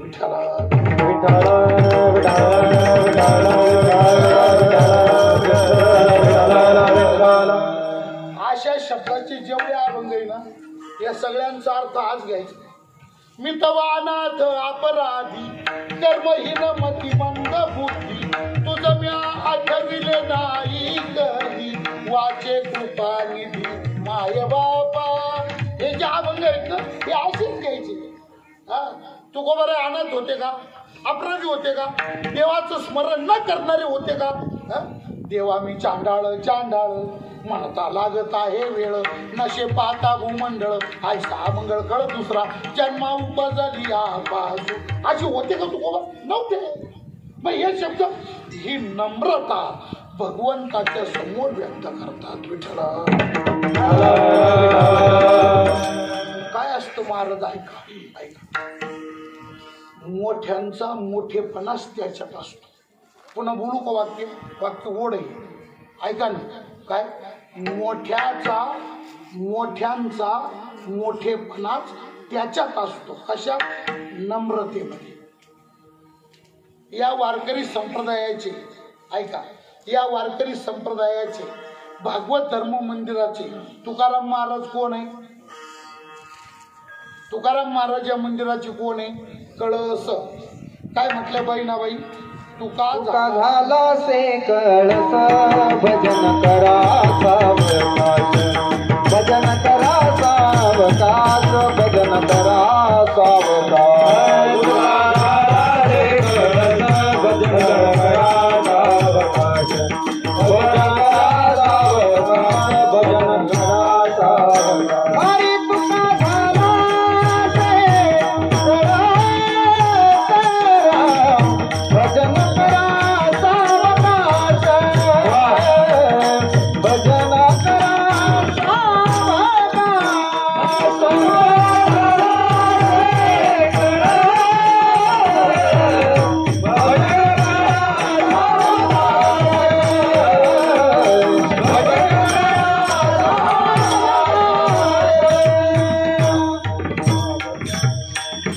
आता मला पुन्हा सांगा, मंदिराच्या प्रक्रियेमध्ये कळसापेक्षा उंच काय असतं का? कळसापेक्षा उंच काय असतं का? गगनचुंबी कोण असतो? कळस. गगनचुंबी कोण असतो? कळस. म्हणजे मंदिराचा सगळ्यात उंच भाग काय? कळस. कळसापेक्षा उंच काय असतं? काही नसतं. तुकोबारे कोण आहे या मंदिराचे? तुका झाला असे लक्षात ठेवा. ऐका, कोण आहे तुकाराम महाराज या मंदिराचे? कळस. ज्ञानेश्वर महाराजांकडे एक धरणेकरी आळंदीला आला, समाधी पुढे धरणं धरून बसला. त्याला ज्ञानेश्वर महाराजांनी तुकोबारांकडे पाठवलं का तुझ्या मनातली इच्छा देऊला पूर्ण होईल, इथं वेळ खर्च करू नको, देऊला. ज्ञानोबारायांचा साक्षात्कार झाला.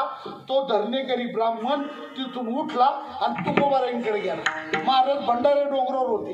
विचार करीत शोधित शोधित महाराजांपाशी गेला आणि त्यांनी सगळा वृत्तांत सांगितला का मी मराठवाड्यातला आहे, मी आळंदीत आलो होतो, अशी इच्छा ज्ञानोबारायांनी पूर्ण करावी म्हणून धरणं धरून बसलो, पण ही इच्छा पूर्ण माझ्याकडून होणार नाही.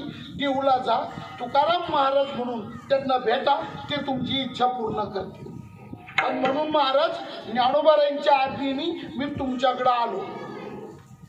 तुकाराम महाराजांनी त्या आलेल्या धरणेकऱ्याकडे पाहिलं नाही, आळंदीच्या बाजूला तिकडे पाहिलं आणि तोंडातून शब्द बाहेर पडला, काय ज्ञानेश्वरी उणे तीही पाठविले धरणे. अरे ज्ञानोबारायांपाशी काय उन होतं का हा धरणेकरी आळंदीहून देऊला पाठवला? का हो माऊली, तुमच्याकडे काय कमी आहे? काय ज्ञानेश्वरी उणे आणि तुम्ही याला इकडे पाठवलं. पण पाठवलं कोणाकडं? कोण आहे मी या पंथाचा? काय लायकी काय माझी? तुकोबाराई चिंतन करतात स्वतःच.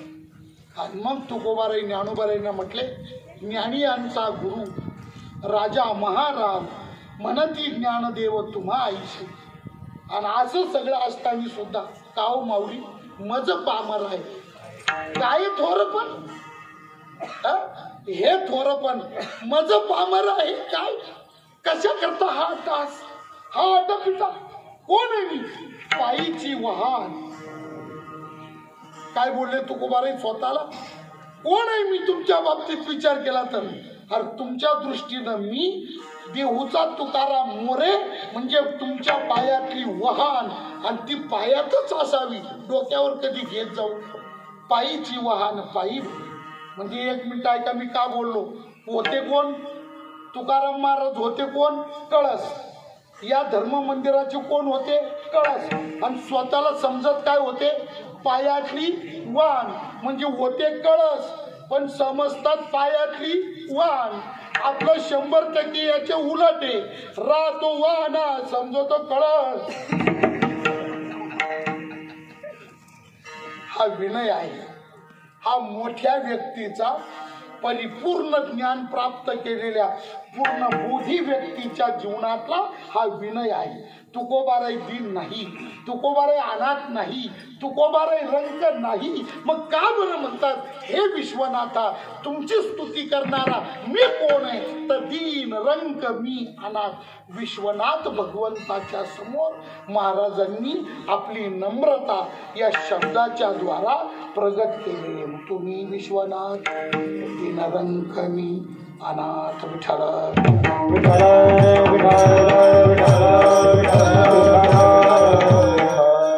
आता मला तुमचं एवढं सगळं स्तवन करण्याची माझी इच्छा काही नाही. हे सगळं कशा करता केलं मी? तर फार काही नाही देवा.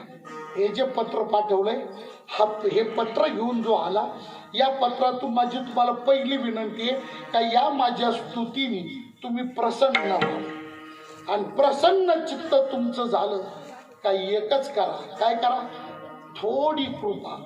कृपा कराल ती थोडी, कृपा कराल ती थोडी, कृपा कराल ती थोडी, कृपा कराल ती थोडी,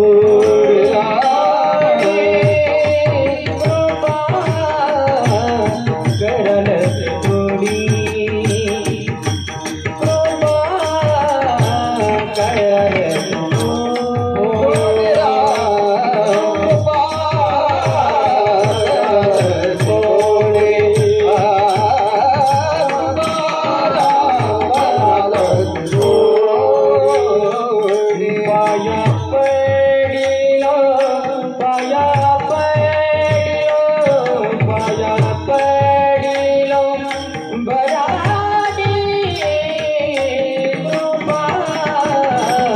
कराल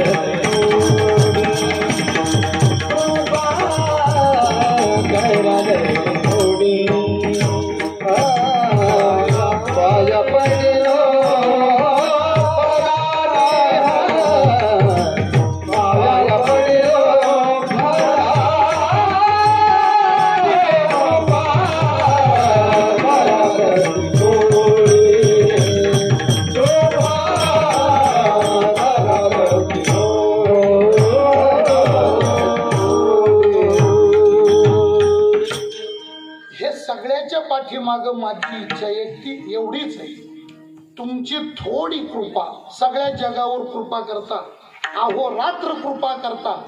माझी इच्छा एवढीच आहे, माझ्यासारख्यावर तुमची थोडीशी कृपा व्हावी. कृपा कराल ते थोडी, थोडी कृपा करा.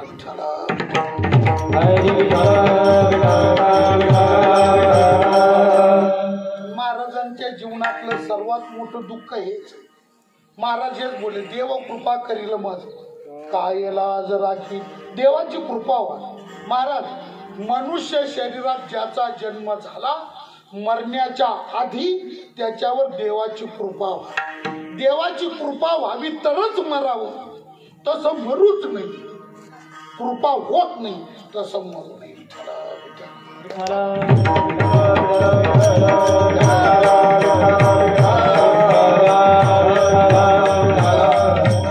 आपण प्रमाण बोललो काय मी उद्धार पावेल, काय कृपा करील नारायण माझा उद्धार होईल का, नारायण माझ्यावर कृपा करील का, देवाची करील माझा देवा कृपा करील माझा, देवा कृपा करील माझा,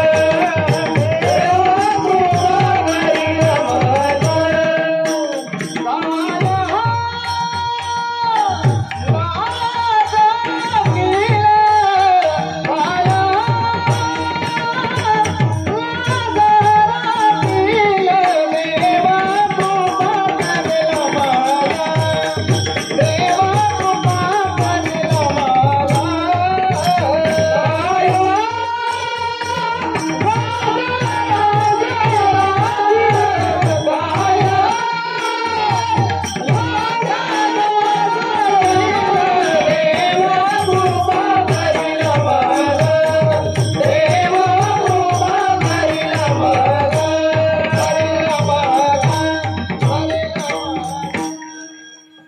देवाच्या कृपेची प्रत्येकाला भूक लागली पाहिजे, प्रत्येकाच्या पोटात आग पडली, भूक लागली पाहिजे. देव कृपा देव कृपा करील मग. तुकोबारांची इच्छा तीच. महाराज म्हणतात देवा एवढीच इच्छा, बाकी काय नको, धन नको, संपत्ती नको, मोक्ष नको, काही नको, बस एवढंच करा. कृपा कराल ती थोडी थोडी कृपा करा, किंचित कृपा करा, कणभर कृपा करा. मला माहिती नाही तुमच्या कृपेला माझं जीवन पात्र आहे का अपात्र आहे, माझी लायकी आहे का न आहे, मी योग्यतेचा आहे का नाही हे मला कळत नाही. पण मी तुमच्या कृपेच्या पात्रतेचा नसताना सुद्धा बोलण्याचं धाडस करतो. याच्याकरता मी आषाढभूत आहे, तुमच्या चरणी नतमस्तक आहे, पाया पडी बराडी. बराडी म्हणजे आषाढभूत, आषाढभूत म्हणजे अधिकार नसताना बोलण्याचं धाडस केलं ना, आषाढभूत आहे, तुमच्या चरणी नतमस्तक आहे. थोडी कृपा करा, कृपा कराल ती थोडी पाया. पण तुमच्यापाशी काही कमी असं नाही, काय उणे तुम्हापाशी, काय उणे तुमच्यापाशी, काय कमी, सर्व काही तुमचंच आहे, तुमच्यापाशी खबर. आणि तुमच्याकडे जेवढं आहे ना तेवढ्याच्या तेवढं आपल्याकडे यावं अशी माझी अपेक्षा. पण मी एक याचक कसं आहे, अल्पसंतुष्ट याचक आहे. मी अल्पसंतुष्ट याचक आहे. अल्पसंतोष ही फार महान कला आहे. पण नसतो हा कोणातच नसतो, कोणातच नसतो. एका एकरामध्ये 10 पोती बाजरी झाली, तो माणूस कधीच आनंद व्यक्त करणार नाही. का 12 तरी झाले असते, 15 तरी पाहिजे होते.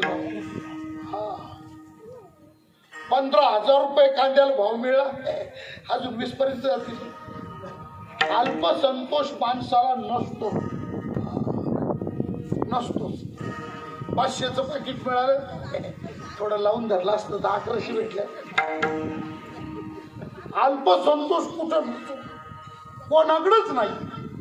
तुकोबारांचं अलौकिक जीवन आहे, लोकोत्तर जीवन आहे. पहा महाराज म्हटले मी तसा नाही, मी कसा याचक आहे, मी तो अल्पची संतोषी. तुमच्याकडे कशाची उणीव नाही, पण मला त्या सगळ्याची गरज नाही. कणभर थोडी कृपा एवढीच माझी इच्छा आहे. अल्पशाने संतुष्ट होणारा मी एक आहे, मी तो अल्पची संतोषी. म्हणून एक विनंती करतो, काय हे पत्र घेऊन येणारा जो भाविक आहे याच्याबरोबर तुमच्या कृपेचा, तुमच्या प्रेमाचा खाऊ माझ्या उद्धाराकरता पाठवून द्या. माझी तुम्हाला नम्र विनंती आहे. कळावे आपला तुकाराम बोलवा मोरे. तुका म्हणे देवा तुका म्हणे देवा तुका म्हणे देवा तुका म्हणे देवा तुका म्हणे देवा तुका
जो दिवस आहे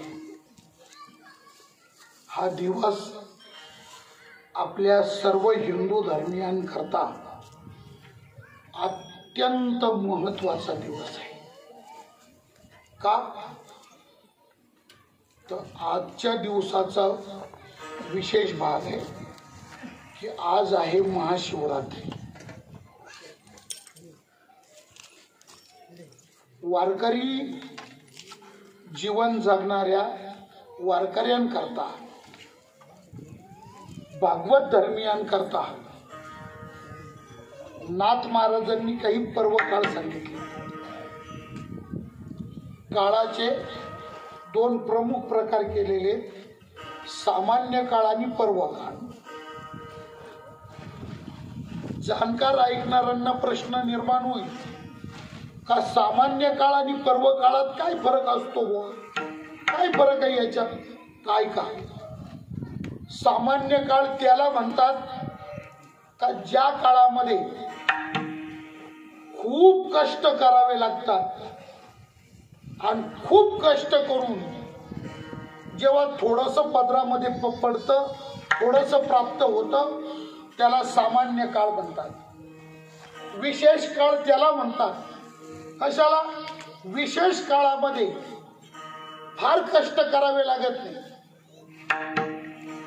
अत्यंत अल्प कष्टामध्ये सुद्धा डोंगरा एवढं फळ पदरात पडतं, त्याला विशेष काळ म्हणतात. म्हणजे कमी कष्टात खूप फळ देतो तो विशेष काळ, आणि खूप कष्टामध्ये कमी फळ देतो त्याचं नाव आहे सामान्य काळ.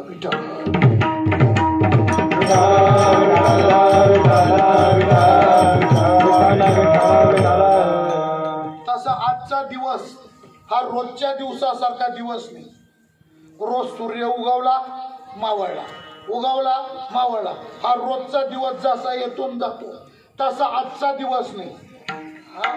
मग आज सामान्य काळ नाही. आज आपल्या सर्वांकरता कोणता काळ आहे?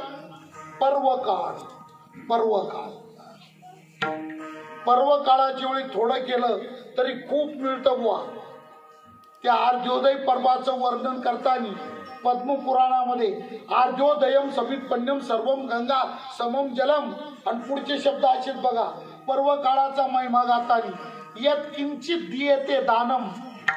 आज पर्व काळावर यत किंचित दियेते दानम तद दानम मेरु सन्निभीहि. आज कणभर दिलं का मनभर मिळतं, राळाभर दिलं का थाळाभर मिळतं. आज यत किंचित दियेते, कणभर द्या, पण ते दान मेरू पर्वता एवढं पुण्य तुमच्या पदरात टाकतं. तद दानम मेरू सन्निभी.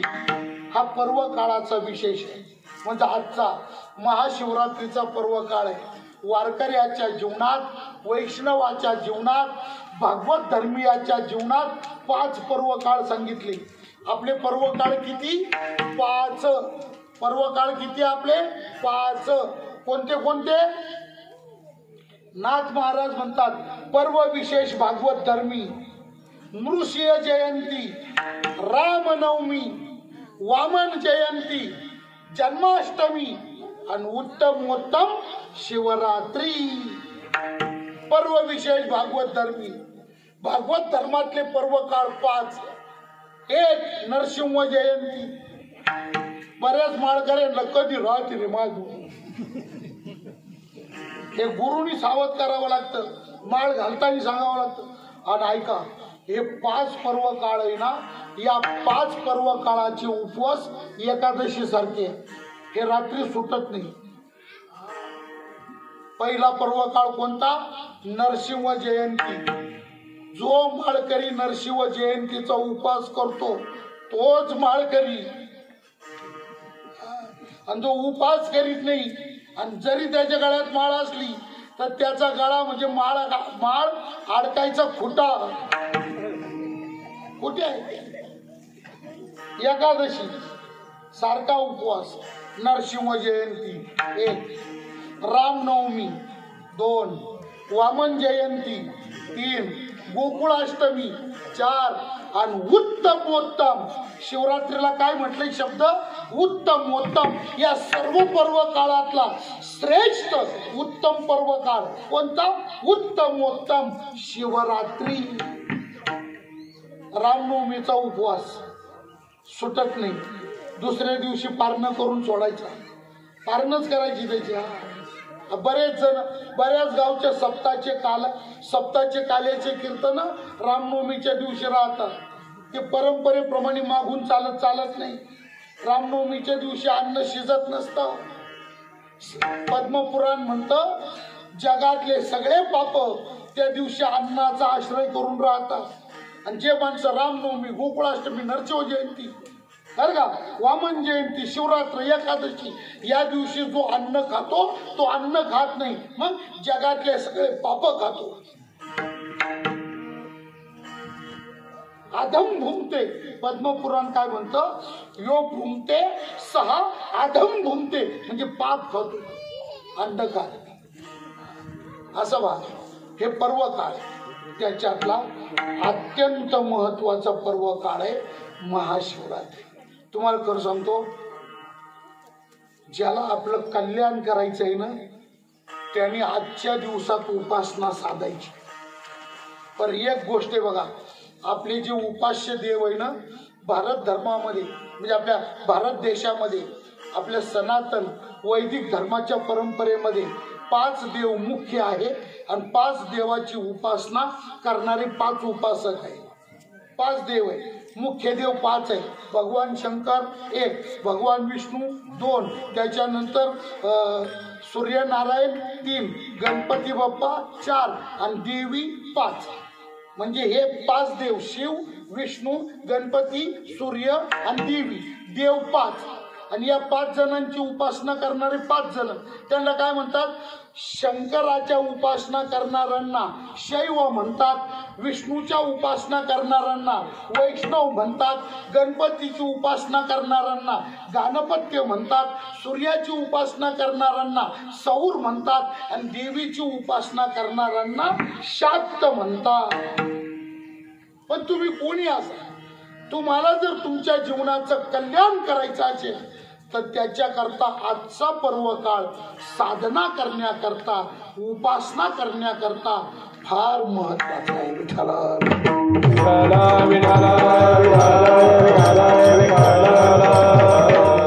वेळ आपला संपलेला आहे. कैलास पर्वतावर त्रिपुरारी साम भगवान शंकर प्रसन्न चित्ताने बसलेले, त्यांच्या डाव्या बाजूला माता पार्वती बसलेली आहे. भगवान शंकराच्या चेहऱ्यावरची प्रसन्नता पाहून देवीला सुद्धा आनंद झालेला आहे आणि पार्वती मातेनं त्या प्रसन्न चित्त असलेल्या भगवान शंकराला प्रश्न विचारलेला आहे. तेव्हा प्रश्न करी पार्वती शिवाप्रती आदरे, हात जोडले आणि पार्वती मातेनं भगवान शंकराला प्रश्न विचारलाय.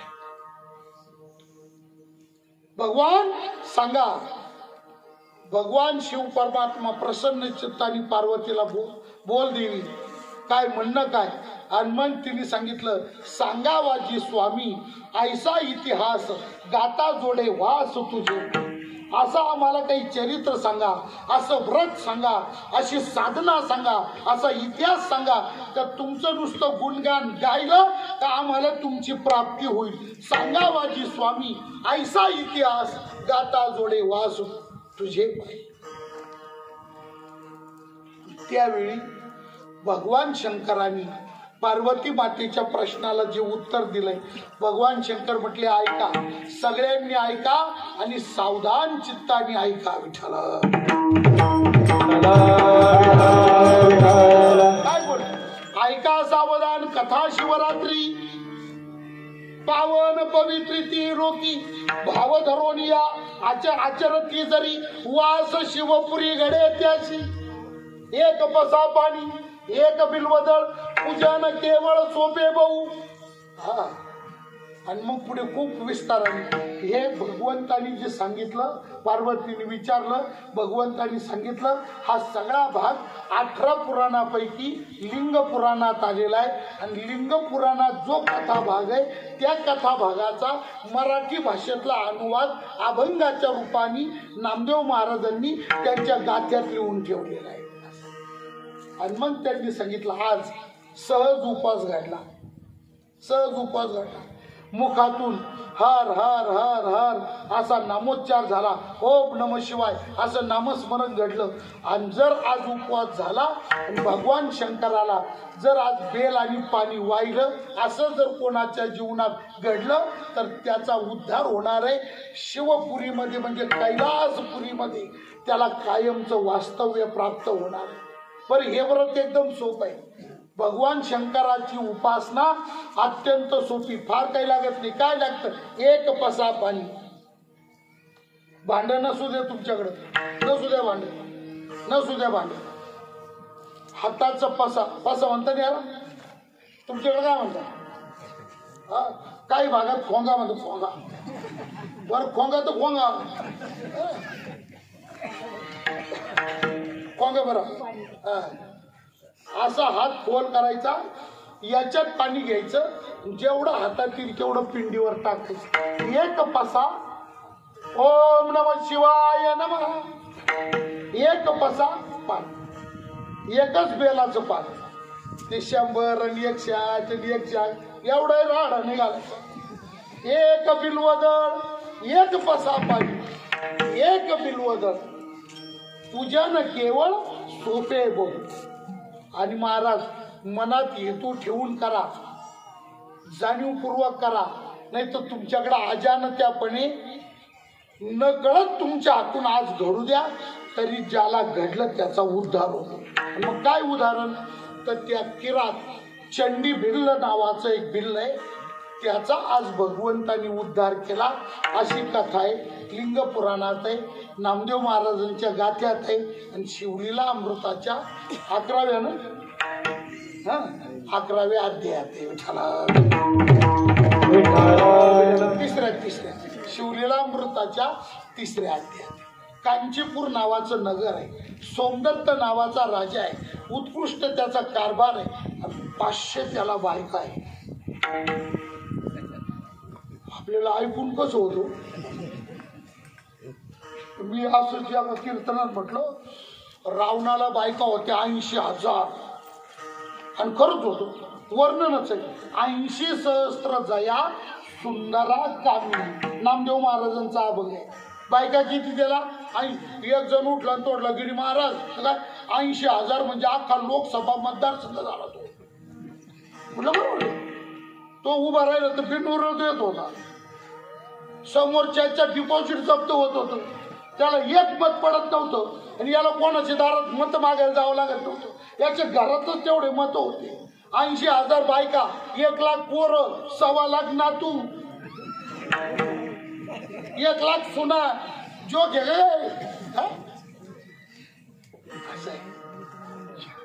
एवढं मतदान त्याच्या घरात. मी म्हटलं 80,000 बायका, एक जण उठलं तोडलं, एवढ्या बायका. म्हटलं नामदेव महाराज म्हणतात, तू एवढ्यांची ओळख कशी काय राहत असं? त्याला म्हटलं आपल्याला काय घेणं, त्याला बायका आहे ना, आपल्याला डोकं लावून काय करायचं? 500 बायका सोमदत्त राजा. पण काय गंमत आहे बघा, त्या 500 बायकांमध्ये विशेष ऐका हो, खरंच ऐका. 500 बायकांमध्ये 2च बायका पतिव्रता होत्या आणि 498 पतिव्रता नव्हत्या.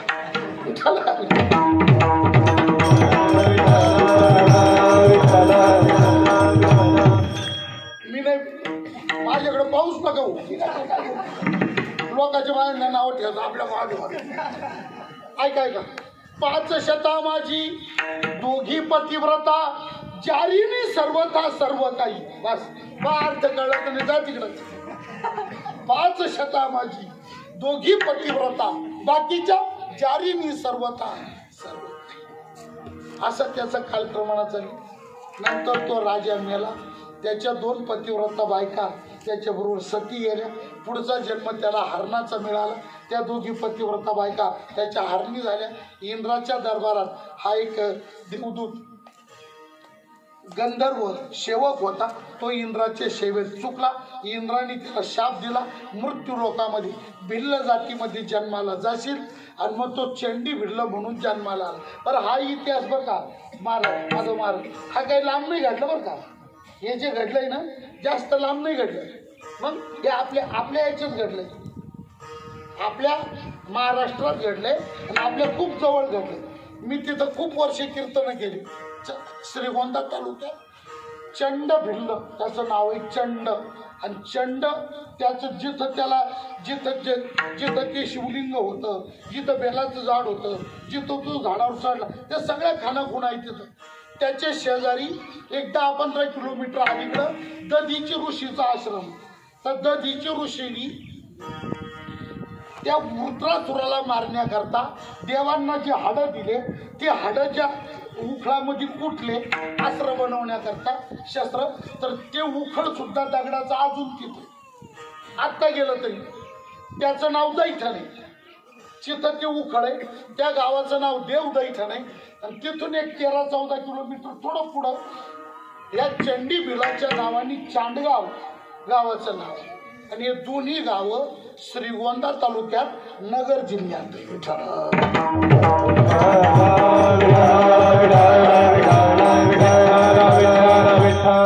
इंद्राने शाप दिला, भिल्लाच्या योनीत आला. बायका पोरं मग काही शिकार करायची, पाखरं मारायचे, त्यांचं मांस खायचं. शिकार केली नाही तर बायका मुलं उपाशी राहायचे. एक शिवरात्रीचा दिवस होता, त्याला काही त्याच्या गावालाच तो शब्द नाही, गंध नाही, वार्ता नाही. रोजच्या प्रमाणे निघाला, वनवन भटकला, सूर्यास्ताला गेला, ताण भुकेने व्याकुळ झाला. बायका पोरं वाट पाहत होते, शिकारच मिळाली नाही, सावजच मिळालं नाही, वैतागला. त्याला वाटलं तरी रिकाम्या हाताने घरी जाऊ, तर बायका पोरं न आपल्याला घरी जाऊन करतात तरी काय. म्हणून सायंकाळी सूर्यास्तमानाची वेळ आहे. एक पाण्याचं सरोवर दिसलं. त्या सरोवराच्या काठावर मोठा हिरवा दाट असा वृक्ष होता. त्याला वाटलं सायंकाळी परतीला जायचं, म्हणून कोणी हरण बिरण पाणी पिण्याकरता आलं तर, म्हणून तो त्या झाडावर चढून बसला. पाण्याच्या त्या तळ्याच्या काठावर येणारं सावज दिसावं, पण ते पानं आडवी, ते झाड बेलाचं होतं, पानं आडवी यायचे. म्हणून ते पानं तोडू लागला. जे आडवे येतात बॉ दिसायला आडताळ करतात, ते तोडायचं खाली टाकायचं, तोडायचं खाली टाक, बाकी काही मनात येतून. पण जिथं ते पानं खाली पडते, एक तर झाड बेलाचं, जिथं पानं खाली पडत होते तिथं हजारो वर्षापूर्वीचं एक गुप्त शिवलिंग भूमिगत होतं. हे सगळे पानं त्या शिवलिंगावर पडत होते. ते पानं बेलाचे होते. ते भगवान शंकराचे खूप आवडते होते. दिवस महाशिवरात्रीचा होता. आणि संध्याकाळच्या वेळी ते हरण पाणी पिण्याकरता आलं. ते याच्या जाळ्यात अडकलं. मागून त्याला शोधित शोधित त्याच्या दोन्ही बायका आल्या. त्या त्याच्यात अडकल्या. सांगत होत्या, एक मोठी बायको त्या चंडी भिल्लाला विनंती करत होती, तू एक काम कर, या दोघांना सोडून दे, मला मारून खा, तुझी भूक माझ्यावर भागव, यांना सोडून दे. कारण लहानी गरोदर आहे. मोठीचे पाडसं घरी आहे, तिचे 2 पाडसं आहे, पण ते घरी आहे. लहान गरोदर आहे. तर ती म्हटली, ही गरोदर आहे, हिला आणि हिच्या नवऱ्याला सोड, मला मार, माझं मांस खा, तुझी भूक भागव. लहानी पुढे झाली. ती म्हटली, नाही, ही यांच्या बरोबर राहू दे, आणि मी लहान आहे, मला मारून टाक. तेवढ्यात त्यांची मुलं शोध घेत तिथं आली. आणि मग त्यांनी सांगितलं, मुलांना पाजते, त्यांना शांत करते, आम्ही सगळे तुझ्या स्वाधीन होतो, आमचं बोजा तुला उचलून घरी नेणं जड होईल, तुझ्या दारात आम्ही येतो, तिथं मार. आणि जनावरांनी आपलं वचन राखलं. याचा त्या चंड भिल्लाला खूप आनंद झाला. तेवढ्यात भगवान शंकराचे दूत तिथं प्रगट झाले. चंड भिलावर त्यांनी कृपा केली, विमान घेऊन आले. कारण शिवरात्रीच्या रात्रभर त्याला जागर घडला. लाखो बेलाचे पानं शंकराच्या पिंडीवर समर्पण झाले. त्या दिवशी खायला मिळालं नाही, म्हणून त्याला उपवास झाला. आणि भगवान शंकरांनी दूतांच्या करवी विमानात बसवून आपलं त्या हरणांना विमानात बसून त्या हरणांचा उद्धार केला, त्यांना दिव्य रूप प्राप्त झाले कैलासात. तर विष्णूच्या दूतांनी चंडभीर पाहत राहिला, आषाढभूत झाला. तर विष्णू दूतांनी सांगितलं काळजी करू नको, पुढच्या शिवरात्रीपर्यंत याच ठिकाणी ओम नमः शिवाय नमः जप करीत राहा. पुढच्या शिवरात्रीला असंच विमान येईल आणि तुझा उद्धार होईल. असं अल्पसेवेने संतुष्ट होऊन जीवाचा उद्धार करणाऱ्या भगवान शंकराच्या प्रागट्याचं व्रत म्हणजे महाशिवरात्रीचं व्रत आहे. जीवाचं कल्याण करणारं व्रत आहे. हे व्रत प्रत्येकाने आपल्या जीवनामध्ये साधावं असा पर्व काळ आजचा आहे. या पर्व काळावरती आपल्या सावरगाव या गावी ही सेवा आपल्या सर्वांकडून या ठिकाणी संपन्न झालेली आहे. भगवान शंकराच्या मंदिराचा वर्धापन दिन कितवा वर्धापन दिन? 12वा वर्धापन दिन सोहळा या ठिकाणी संपन्न होत आहे. महाशिवरात्रीच्या पर्वकाळी भगवंताच्या मंदिराचा, कलशारोहणाचा, पिंडीच्या नंदिकेश्वराच्या स्थापनेचा, या सगळ्या कार्यक्रमाचा वर्धापन दिन सोहळा या निमित्ताने सगळ्या ग्रामस्थांच्या सहकार्यातून, तरुणांच्या सहकार्यातून, मायमाऊल्यांच्या सहकार्यातून संपन्न होणारा हा कार्यक्रम मोठ्या श्रद्धेने, उत्साहपूर्वक वातावरणात या ठिकाणी संपन्न झालेला आहे. आमचे आदरणीय श्री हरिभक्तीपरायण माधवजी महाराज पैठणकर यांच्या निमंत्रणातून ही सेवा आमच्याकडे सुपूर्द. अजून आम्ही घर सोडलेलं नाही, अजून आम्ही कीर्तनाला जात. मी काल परवा त्यांना म्हटलं होतं माधव महाराजांना फोन करा आणि सावरगावचं कीर्तन कॅन्सल होत असलं तर पहा. परत कार्यक्रम बंद व्हायला लागले आता. का नाशिक जिल्हा आजचा लोकमत जर तुम्ही वाचला तर नाशिक जिल्ह्यामध्ये 1316 नवीन कोरोनाचे पॉझिटिव्ह रुग्ण नाशिक जिल्ह्यामध्ये 1316. म्हणून प्रत्येकाने सावध होणं. आणि तुम्हाला एक सांगतो, या बा आपण आपल्या प्रयत्नाने ही महामारी थांबू शकत नाही. तेवढी आपली बुद्धी नाही, शक्ती नाही, ताकद नाही. आपण कोरोना ही महामारी आपण प्रयत्न करून थांबू शकत नाही. आपण महामारी थांबू शकत नाही, पण या महामारीत आपण मरू नये एवढं तर करू शकतो की नाही. आपला नंबर या महामारीत लागू. तेव्हा आभाळ पाऊस पडायला लागला, धो पाऊस पडायला लागला, सगळं गाव भिजायला लागलं, सगळं गाव. मग एकाने असं ठरवलं गावात एकही भिजता कामा नाही, एकही भिजला नाही पाहिजे. काय करतील, थांबवतील का?